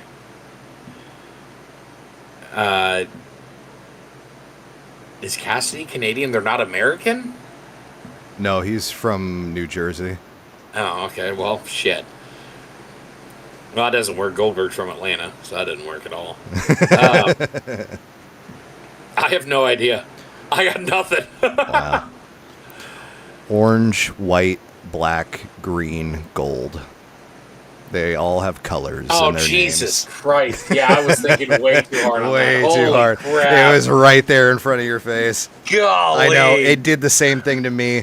I don't remember who was interviewing him, but somebody was interviewing Orange Cassidy, and they did a little, like, outside of the interview, it was like for shorts, you know, for Instagram Reels or YouTube Shorts and whatnot. And so it was just like a quick Cassidy blind ranked these wrestlers, and then, yeah, I had to think about it too. I paused the video. I was like, what the fuck? And I watched it. Jesus. Yeah, no, They just have colors in their name. colors That's in their good. name. That's great. All right. Anyway, I'm not going to feel bad about this one now for you. No, I'll at let all. you get onto your list of terror. All right. So, blind ranking. Mm-hmm. It is a top 10 ranking. 10. You will not know what name comes next. I need a notepad. I will, full disclosure, I will be fair. I only have 10 names. I don't have any substitutes. It is just the 10 that I have here. Who the fuck does that? Steve and or Larson admitted to having alternates on one of their first 2. Oh. Oh, I don't like that.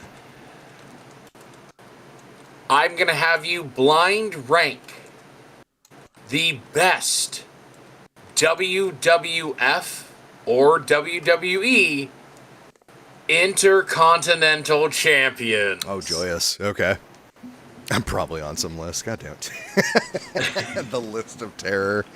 Oh, good God. Oh, good God. All right. Yeah, hit me. Let's start it with the man. QB1, he runs WWE. Where Becky do Lynch? you rank Cody Rhodes? Oh.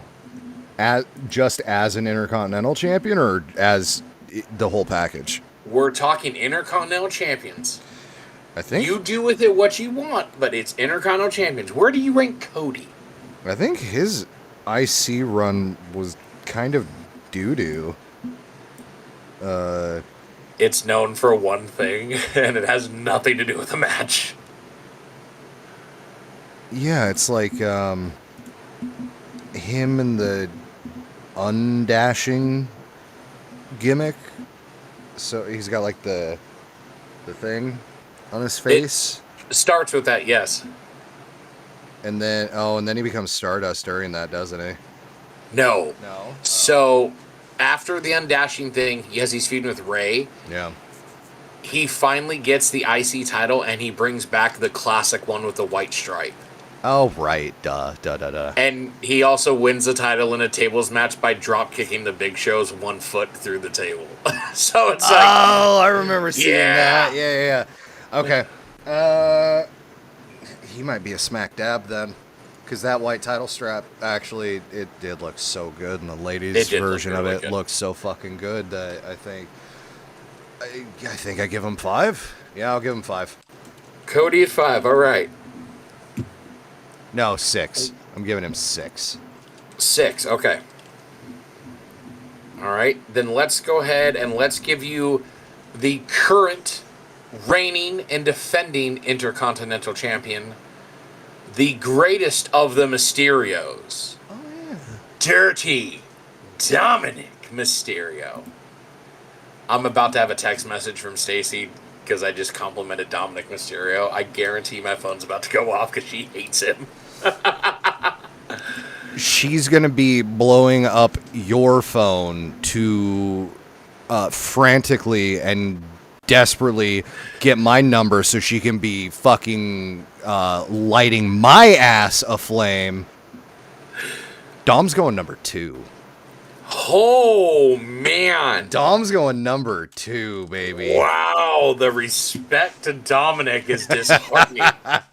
Oh, Lord Almighty. She's gonna hate that. If she's in chat, she'll be lighting me up. And she'll be like, give me his fucking phone number. I need to tell him off. Oh, I'm sure I'm about to have a message, too. All right, so we got Dominic Mysterio at 2. How about the first? The original. Pedro Morales? Patterson. Oh, Patterson. I don't know anything about Pat Patterson. No. It was him and Briscoe that were doing like comedy stunts. Yes, in the mid-90s, or the late 90s, yes. Uh-oh, hang on. Yeah. I got 3 sick emojis, the green faces. That's the first thing I've gotten. Oh, boy. Oh, she's still typing. Hang on. This isn't going to go well. No. Oh, the dots are bouncing. And I quote, "You guys are disgusting." Sorry, baby. He's been doing absolutely fire with his character. Yes, he has. His ring work has only been getting better and better. I don't know much about the storyline so much, so I'm not as familiar with what's going on there. Because Liv's been away, right? She's hurt, yes. Yeah. And then wasn't like Perez trying to get close to him? Yeah, they kind of stopped that when her and Raquel are kind of tagging for the belt, or were tagging the belts, and then Dom's still feuding with Finn per se, but it's like every 3 or 4 weeks they put a little extra nugget on top of that trail that's been lasting 3 years, I think, at this point. Yeah. All right. Pat Patterson. How long did Patterson have the belt? Oh, Pat Patterson, first title reign, he won a fictitious tournament to merge a North American title and then a fictitious South American title. Yeah, wasn't that in Brazil, allegedly? In Rio de Janeiro, yes. Yeah. Absolutely correct. They always love putting it in RDJ for whatever fucking reason. And let's see. Patterson's reign was... show me the reigns. Where are you? Not you. Reigns. There it is. Oh, Pat Patterson, 232. Okay, not terrible. Who do you lose it to? That would be one Ken Patera. Patera, right. Then you get to Pedro. Did he have any other reigns? No. It is a one and done for Pat. This is the 60s? 1979. 79. Well, yep. Why am I thinking 65? I have no idea. Okay. This is the greatest sentence ever. Yeah. Patterson became the first champion as a result of defeating Ted DiBiase to win the WWF North American Heavyweight Championship in June of '79 in Pennsylvania. and defeating Johnny Rods in a fictional tournament final in Rio de Janeiro, Brazil, to unify the North American Heavyweight Championship with the fictional South American Heavyweight Championship to create the Intercontinental Championship. Uh-huh. 9. But he was... Oh, he's just going to drop right at 9. All right. I don't give a damn. All right. Pat Patterson, first champion, but you go at 9. All right. So Patterson is there at 9. So let me go ahead and give you then the man with the most Intercontinental Championship reigns, one Chris Jericho. For all the shit well, no, we're just talking about him as IC champion, not the performer in totality. Stacy says that that your comments about Dom are sadly true. I still don't like him. That's fine. That's fair. That's really fair. Absolutely valid and fair. I wish he had. I don't dig the mustache and mullet combination. It works so well for him, though. That's what's disheartening. For him being a greaseball, it's working as much as I despise it. It's working. Absolutely. All right, Jericho as just IC champion.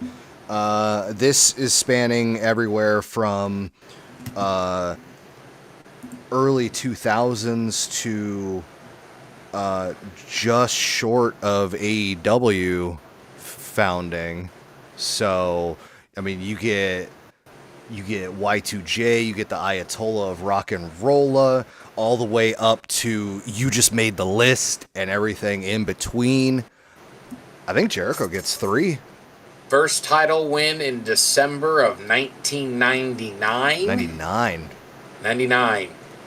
And then, let's see, he had a reign in 2009. And that was the last one. He didn't have it in like 2017. No, he had the U.S. title. That was the U.S. title with the stuff with Kevin Owens. Yeah. Okay. I'm checking. Nope. 2009 was last IC title. All right. So you said Chris Jericho is a 3. No, that changes it. He goes to 4. Goes to 4. Okay.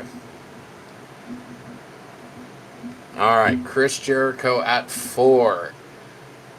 How about one of Jericho's best rivals? Where would you rank the Heartbreak Kid, Shawn Michaels? I don't know if I ever saw any Michaels with the IC title. Was he facing... Have you ever heard of a ladder match at WrestleMania 10 with Razor Ramon? I was literally just about to ask about that. Yeah. So do you want the kayfabe story or the real story? I don't know what you're talking about. Of why there's 2 belts at WrestleMania 10 for a ladder match. Were there 2? Oh, I didn't know that. Yeah. So Razor pulls down 2 belts because Shawn Michaels got suspended for attacking a WWF official while being Intercontinental Champion. Okay. Kayfabe. Yeah. Razor wins, they do a battle royal where the final 2 guys in the battle royal, which ended up being Razor Ramon and Rick Martel, have a match for the IC title the next week on Raw. Mm-hmm. Razor wins. Michaels comes back saying he's the real Intercontinental Champion. Real story? He popped and pissed hot on a steroid test. Yeah, I go figure. Because Shawn Michaels and steroids makes a whole lot of sense in 1995. Go figure. The rumor is that the steroid positive was a different enhancement, for lack of a better white powdery line substances. Yeah. So, but supposedly he tested positive for steroids in 1995 and got. So we get the greatest WrestleMania ladder match of all time. ... until 2001. That damn crack creatine will get you every time. Hey, you know what? It's just protein powder, man. All right. Yeah. So 10 is huge. I don't know if I've ever actually properly seen that ladder match, but I definitely need to be scouring through whatever vaults are available to see if I can, because I've heard obviously nothing but phenomenal things. Definitely on YouTube because it's on their top 50 Mania matches list. Okay. So it's on that playlist somewhere. And I guarantee, even though, you know, we've seen TLCs, we've seen Extreme Rules, Hell in a Cells, I bet that still holds up pretty damn well too. So it really does. Yeah. I do give it credit with even with all, like you said, the crazy we've seen since then. Yeah, it definitely holds up pretty well. And this is just after they had their dog shit year at Caesar's Palace too. So yes, in which ironically he was Intercontinental Champion then too. Right. But just like, was there a good match at 9? At all? So. Sorry to tangent, but No, you're fine. I say there was 2. Okay. Here's the problem with it. Yeah. The opening match is Shawn Michaels against Tatanka. Right, I remember that. It's a good match that ends in countout. I think I've watched that. To open WrestleMania. So, Yeah. But then the Steiners versus the Head Shrinkers is a fantastic match for just 4 hard-headed, hard-hitting guys that have wrestled each other 1,000 times since the beginning of the 90s. It's a great tag match, but it looks so much better compared to all the other absolute garbage that is on that WrestleMania. Fair. All right. Okay.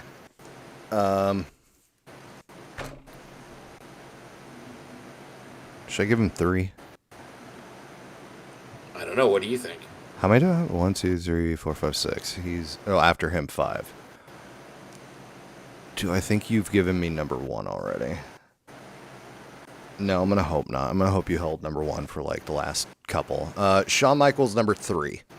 Number 3 for HBK. All right. right. I should have put Dom at number 1 since he's the greatest Intercontinental Champion of all time. What am I doing? Oh God, the heat, brother. The heat, brother.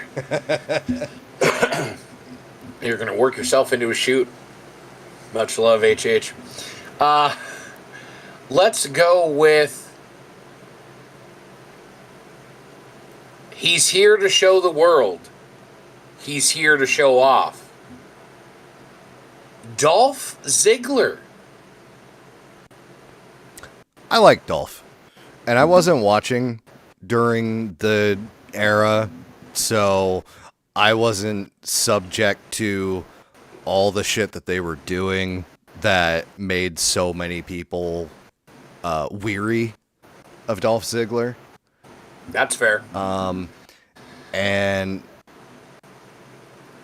I don't, like, I know there was a period where he was hot, and then WWE just, like, stopped pushing him, and then the weariness set in, and I assume he had some IC titles in both halves of those. So I'm going to say... do I want to put him at 5 or 7? Dolph Ziggler is a 6-time Intercontinental Champion. Okay. I believe technically he's 3rd on the list. I'm going to put him at 7 because I think you might be holding at least 2 more people that I would want higher than him. Okay. So we've got Dolph at 7. Well, let's see how you feel about this next one. Some say the greatest professional wrestler of all time. Shane McMahon. Here comes the money. He was if it was European Championships, he's on this list, I guarantee it. Some say he is the best there is, the best there was, and the best there ever will be. Unless your name is Goldberg. Bret the Hitman Hart. Okay. All right. You have 3 names left after this. Is Bret meant to be number 1? Again, I don't know. Maybe I did watch some of when he was IC champion. Trying to think of what you would have seen. SummerSlam 91, him and Mr. Perfect. A lot of people have it as a top 10 SummerSlam match of all time. SummerSlam 92 is the big one in Wembley with Davey Boy. That a lot of people talk about. I probably did see these. Actually, no, I don't think my dad bought pay-per-views that much. I wouldn't be surprised if you've seen highlights of them at the least. I probably saw, like, the Raws during this era. Because Raw started in, what, 91? 93. Oh, it was 93? And he predates... His IC title reigns all predate Raw. Really? I thought Raw was... What? When? I think it's January of 93. You're right. Wow. Okay, never mind. I'm crazy. Okay. I don't think I've seen any of his IC title runs. I'm gonna slap him in 5. At 5, we have Brett. All right, so you've got 1, 8, and 10. Yeah. Just kind of hoping to have the middle a little more open than I did. Say la vie. We go from Bret Hart to arguably, and some people say it is the greatest WrestleMania match of all time. So his opponent right there, Stone Cold Steve Austin. All right, there's my 1. That's your number 1 is Stone Cold? Yeah, let's do it. All right. So you've got 8 and 10. Who am I gonna make feel bad? Which wrestler am I gonna make cry? No, there's no way you kept good names. There's got to be some junkers. I'll give you the Ring General Gunther. You're substituting names. No, I am You're not. cheating. I can show you the list. Fuck. Sorry, Gunther, you're 8, pal. Putting Gunther at 8. I can't put him Which at 10. means He at did number phenomenal. 10... Woo, woo, woo. Oh. You know it. Oh, Zack Ryder. He didn't deserve that at all. The second shortest Intercontinental Championship reign of all time. He should definitely be above Pat Patterson. I kind of figured you would. I'm stoked you took Stone Cold because I wasn't sure how I was going to 50-50 you doing 1 and 10. All right. So the list So is according to Kirk, Austin, then Dominic, Yes. then Yes. Michaels, then Jericho, Bret Hart, Cody Rhodes, Dolph Ziggler, Gunther, Pat Patterson, Zack Ryder. Which Gunther would like a word with yeah, you and probably a chop or two.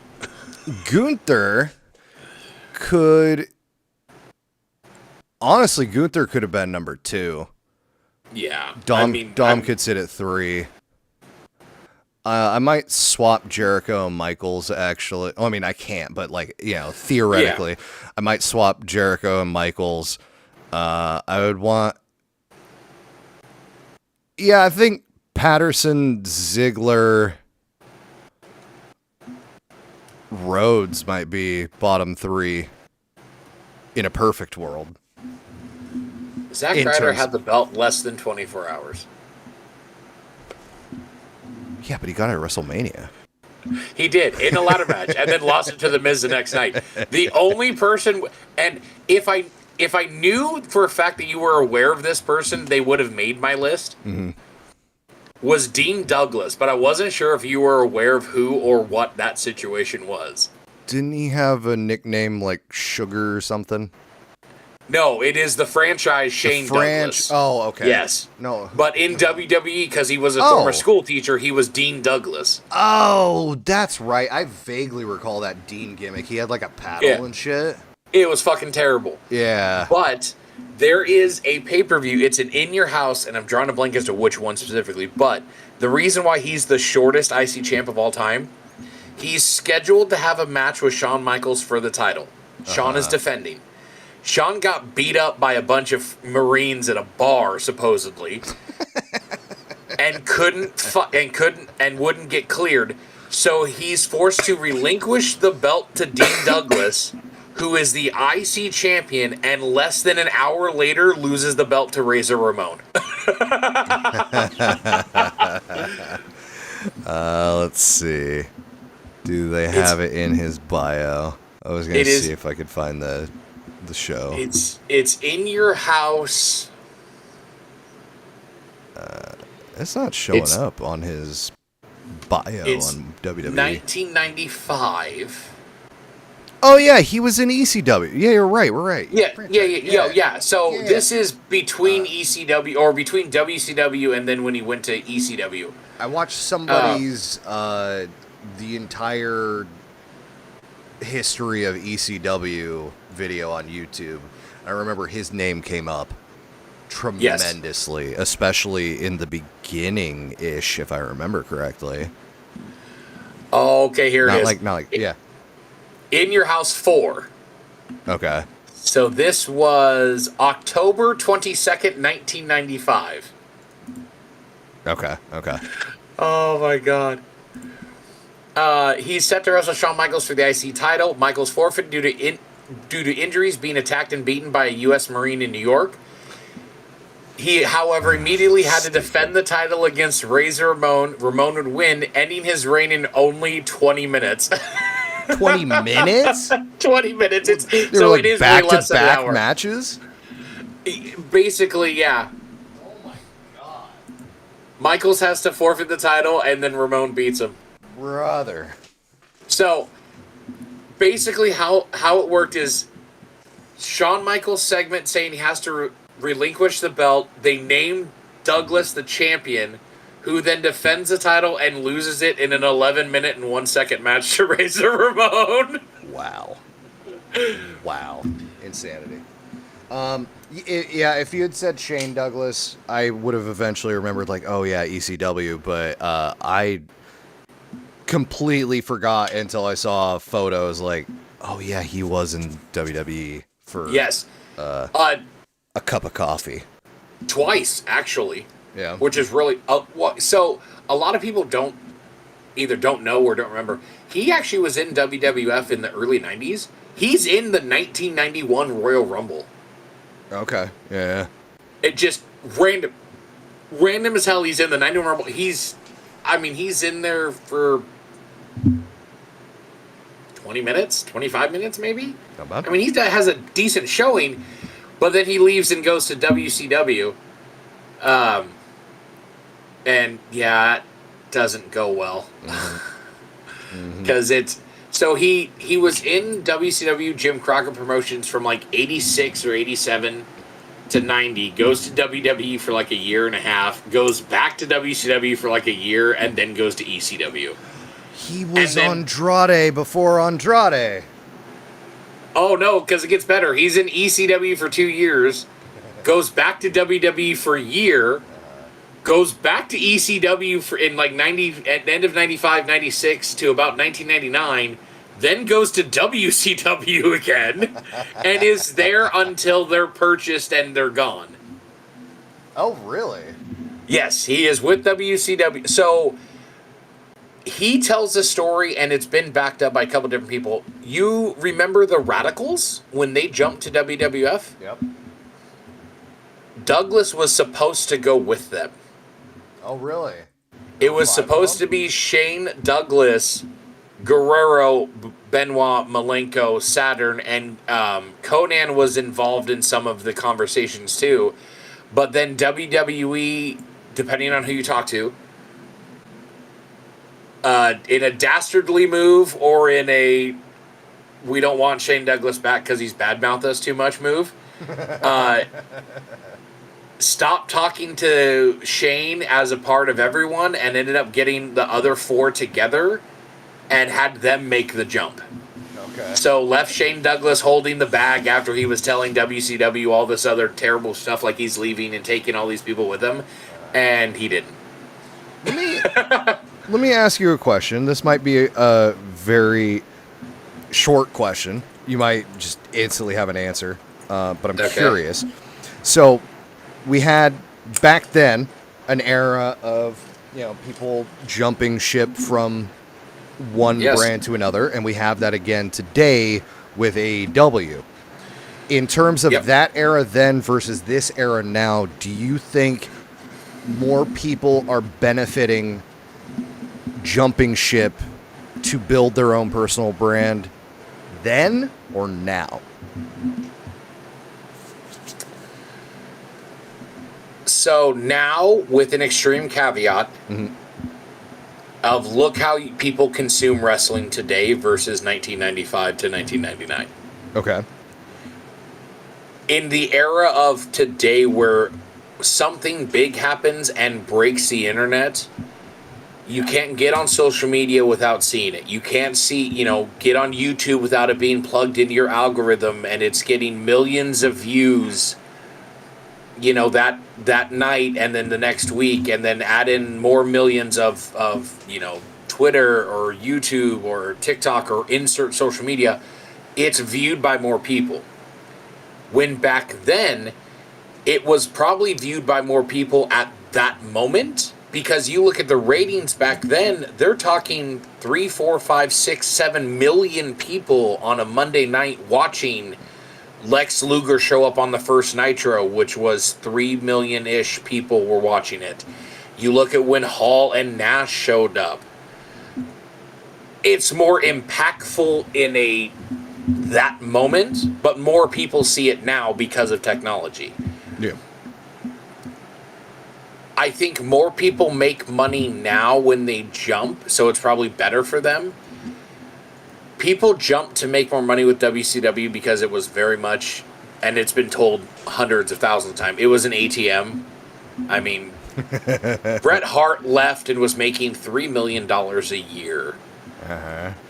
I mean, now I believe his contract was like $1.8 million as a base guarantee pay.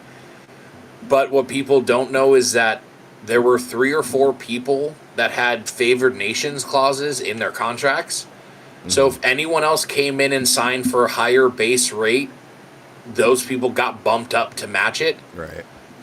So when Brett came in and got this huge bump of 1.8 or 1.9 million a year, it bumped Hogan, Nash, Hall, and I think Sting all at the same time. So just with those 5 names, granted 5 of the biggest names in the history of professional wrestling, Yeah.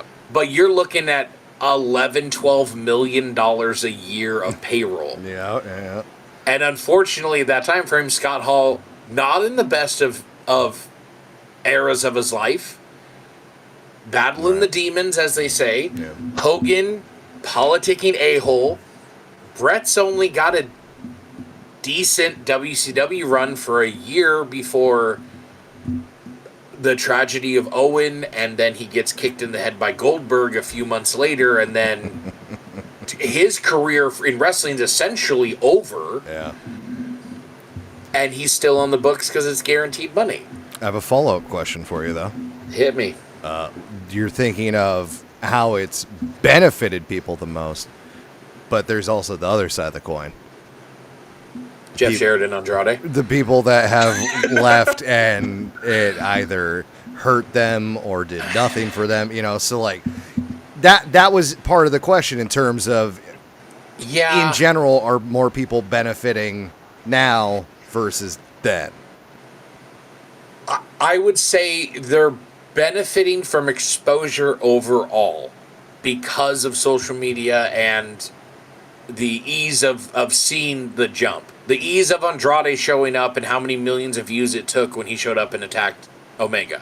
Okay. Granted, it's done nothing for the few weeks because there may or may not be a year-long no-compete clause depending on the reporting. It's ridiculous.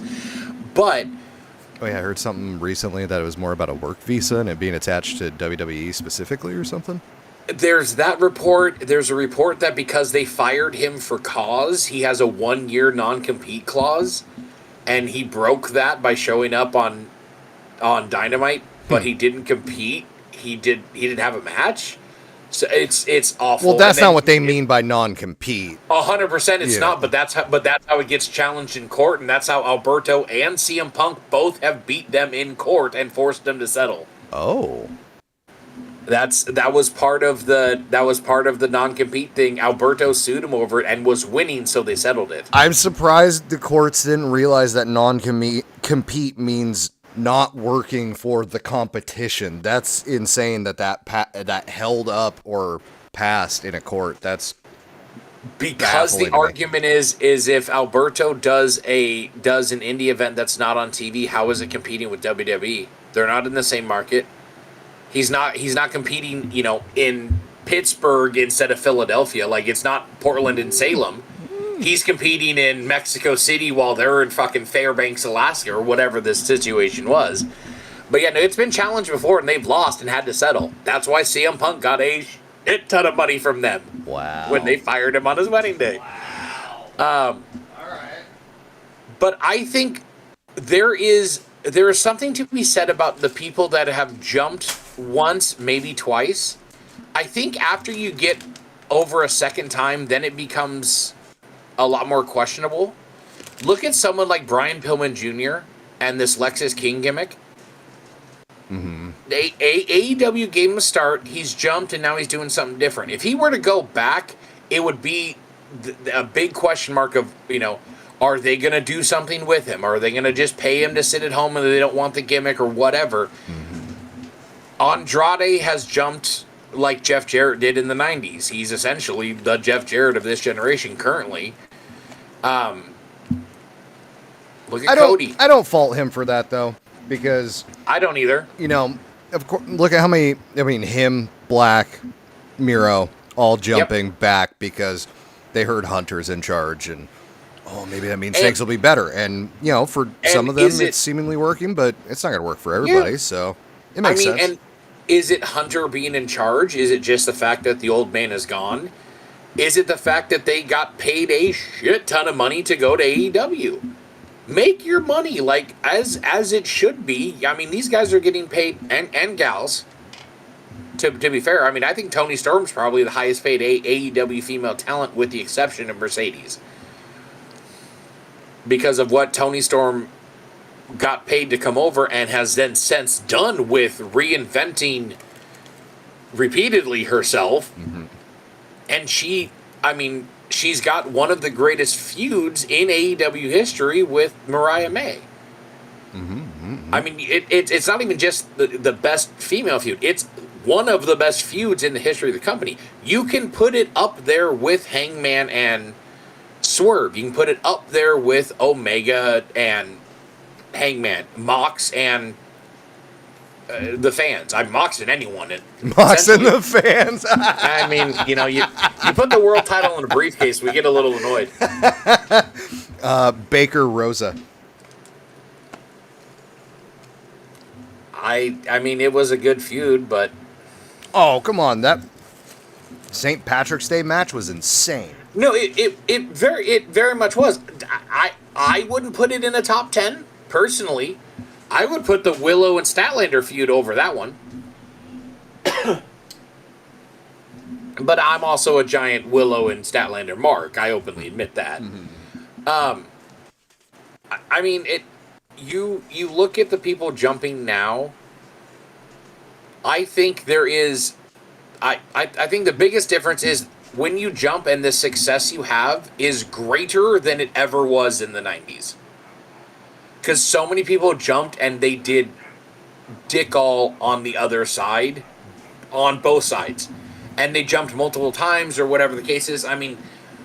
The British Bulldog left after the screw job in 97. WCW did absolutely dick with him. And he came back in 1999. And WWF really didn't do much with him either, but... British Bulldog in jeans is kind of cool. At least he's the one taking the people's elbow when The Rock does the thing and he slides in his dress shoes. So, he lives on in wrestling lore. But but you look at the people jumping now, and Andrade's kind of the exception to the rule, to a point. But everyone else has been treated as a big jump, big star in their respective things. Now, biggest difference... You have two companies that have a developmental territory, essentially, with NXT and Ring of Honor, to utilize these jumps way more than just Raw and Nitro. They didn't even have SmackDown and Thunder back then. Like, that came years later. Yeah. So, I mean, it's a major difference in that, and you have to take that into account. But, I mean, you look at the biggest jumps back then, the WWF, the biggest jump they got was the Big Show up until the Radicals. And that's all 1999 and 2000. Yep. They didn't take anyone major up until then. When you look at WCW, the mid-90s, they get Hogan and Savage. Mm-hmm. But then they take Hall, Nash, Waltman, DiBiase, the rest of the fucking NWO that gets built up and everything. I mean, it's not like, you know, Goldberg made his name and then went to WWF while WCW was still going. Cody did that. Now, granted, there's a going back aspect to it, but he made AEW, made his name as a main eventer, goes back, and he's literally running the WWE now in terms of being the top star. Yeah. I don't think anyone could jump right now to match that. In terms of, it would take something of Ospreay. Something to that effect. Or Ospreay, Hangman, Omega. I mean, MJF maybe. I mean, I feel like they would lump MJF in and NXT. Unfortunately, he doesn't deserve it, but he doesn't. And no. Considering they've done that for most everyone, and the only jumps we've seen on Raw or SmackDown have been Aleister Black, Rusev, Cody, Punk, and there was Andrade for a little bit. Yeah, he at least came back at the Rumble and was on main roster. And if you want to count, technically, Vecher. Yeah, I mean, but you can also count Penta and Ray. Phoenix. Oh, true. I mean, you can count them, but now, what I will say is that, with the exception of Mariah May, because she was the world champion, if they held a singles title, they were kept pretty much on main roster in terms of the AEW to WWE side. You look at... Saints had a title. The FTW title, not a world right? title. No, I thought... he wasn't. Did he have a TNT title? I thought he was just a tag champion. Oh, maybe I'm wrong. Damn it. I thought he was Ricky Starks. That guy. I'm surprised they haven't changed his wiki name to Ricky Saints yet. I mean, he's been there long enough. You'd think they would. Yeah. Championships and pursuits. Championships and accomplishments. Thank you. Tag champion, FTW champion, won a tournament, battle royal, and the Hart Cup. Yeah. Okay. So. All right. My bad. But still. But also, Mariah May has openly said that it was her choice to go to NXT. Really? Did Ricky make the same choice? I mean, he's a young dude. Hasn't been wrestling, 5 years, decade long, whatever it is. Maybe he made the choice. Wasn't he from TNA? Not that I thought he came from TNA. Not that I remember. The first time I remember seeing him was on the Indies in like 2020, 2021. Really?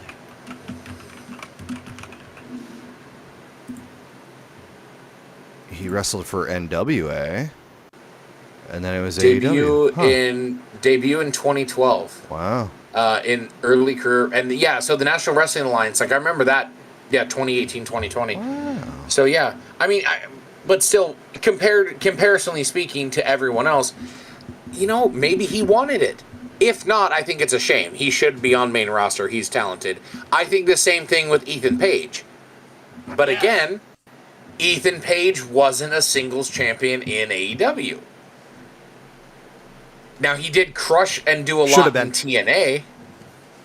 Absolutely should have been. Ethan Page should be a world champion right now. Mm-hmm. Period, end of story. Now, now, granted, he did get the NXT title, But he's been wrestling quite a bit. Maybe he wants to be down there, do a little bit of the training, learn the under Shawn Michaels and the maybe taking over NXT down the road thing. Who knows?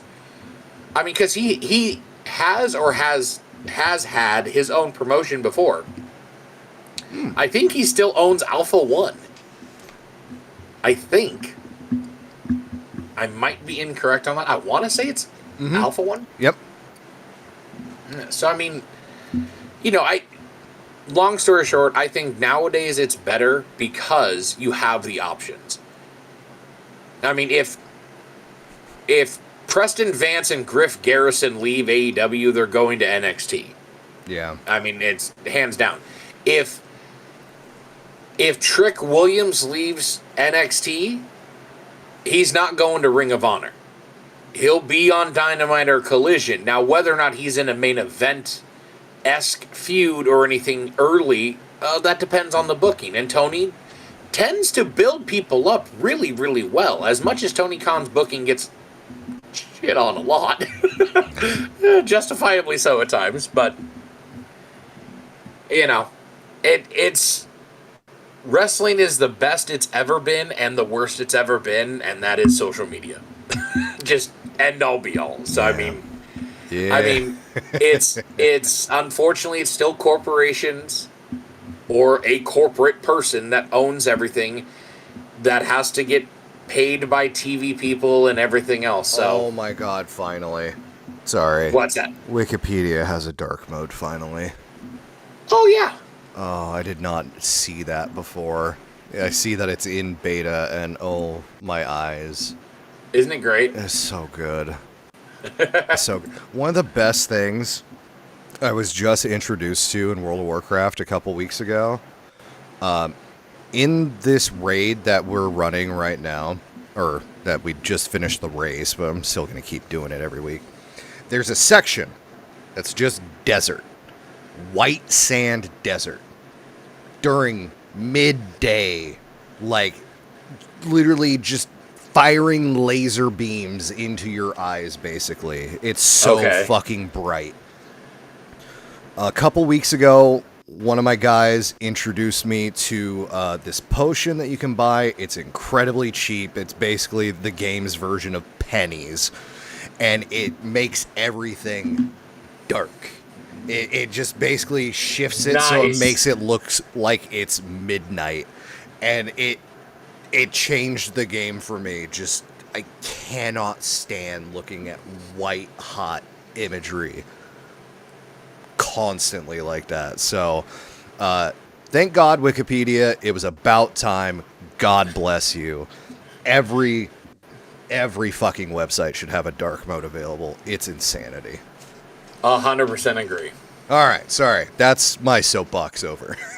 You're good. You're good. Holy shit, Ethan Page has 2 kids. Yes. Wow. I also like how you said he's getting up there in age. He's younger than you. He's younger than me. I meant in career because he's been wrestling a long time. Yeah, that's fair. I mean, because he's... Still younger than Cody and the Usos. Yeah, 100%. I mean, but he started in 2005? 2006. Okay. Yeah. I mean, because I want to say the first time I ever saw him was an Evolve show, I think. I know he worked with Ring of Honor at one point in time, but I want to say I saw him at an Evolve show in 14 or 15? Yes. He began wrestling for Evolve in 2014. Facing Zack Sabre Jr. for the Evolve Championship. That checks out. That sounds about right, yeah. Wow. Men of the Year with Scorpio Sky was not the original use of that tag name. That was him and Elgin in 2013. Oh, douchebag. Yeah. Oh, yeah. God. Yeah, I mean, because he also has... Because him and Alexander, I want to say, teamed in PWG. Because they... Oh, God. They lost the titles to Reynolds and Silver, but I can't remember what they were called back then. but that was 2015, 16, I think. Something to that effect. And I mean, and then he went to Impact Wrestling after he'd already, but he's on the first, he's in the over the budget battle royal at the first All In. Oh, there it is. Yeah, yeah. They were called Monster Mafia. Reynolds and Silver? No. They were Reynolds and Silver were the Beaver Boys. Oh, dear God in heaven. Wow. No, Paige and Alexander were Monster Mafia. Okay, yep. The other team they faced in that tag team championship, the world's cutest tag team. That's Candice LeRae and D-Bag. Yeah, another problematic one. Yes. Oh, God. FJR. Joey Ryan. Mm-hmm. Fucking a-hole. Anywho. Well, dude, I think... Oh, yeah. I think Stoneboxing is done. Yeah. Is it? Give us enough time. Well, we'll prick another vein. Oh, I'm sure we'll hit another one at some point soon. I'm going to guess in probably about a week. Yes. Yeah, it sounds good. Sounds most good. Absolutely. Thank you, everybody, for hanging out. This was fun. Maybe we'll get Rock back. Don't know. Haven't heard anything yet. I hope he's well. And time will tell. We shall see. But either way, I can almost guarantee, that Ryan and I will be here next week. I'll try my damnedest. I don't as think close as guarantee as we can. Yeah. Put me just below that line. No, it'll be fine. I'm sure. All right. Thanks everybody for hanging out. We'll have something probably a little more structured for you next week. We'll have some time to iterate, to make some plans. Yes. You know, it'll be less off the cuff. But this was fun. Thank you, Ryan. I enjoyed it immensely. I had a great time, man. Thank you. Had a blast. All right. Until next week, y'all, we must bid you adieu. Till then, goodbye. Mwah. And good night. Bang. Too sweet. Yes, sir. Somebody hit my music. Oh, wait, that's me. I gotta hit my music.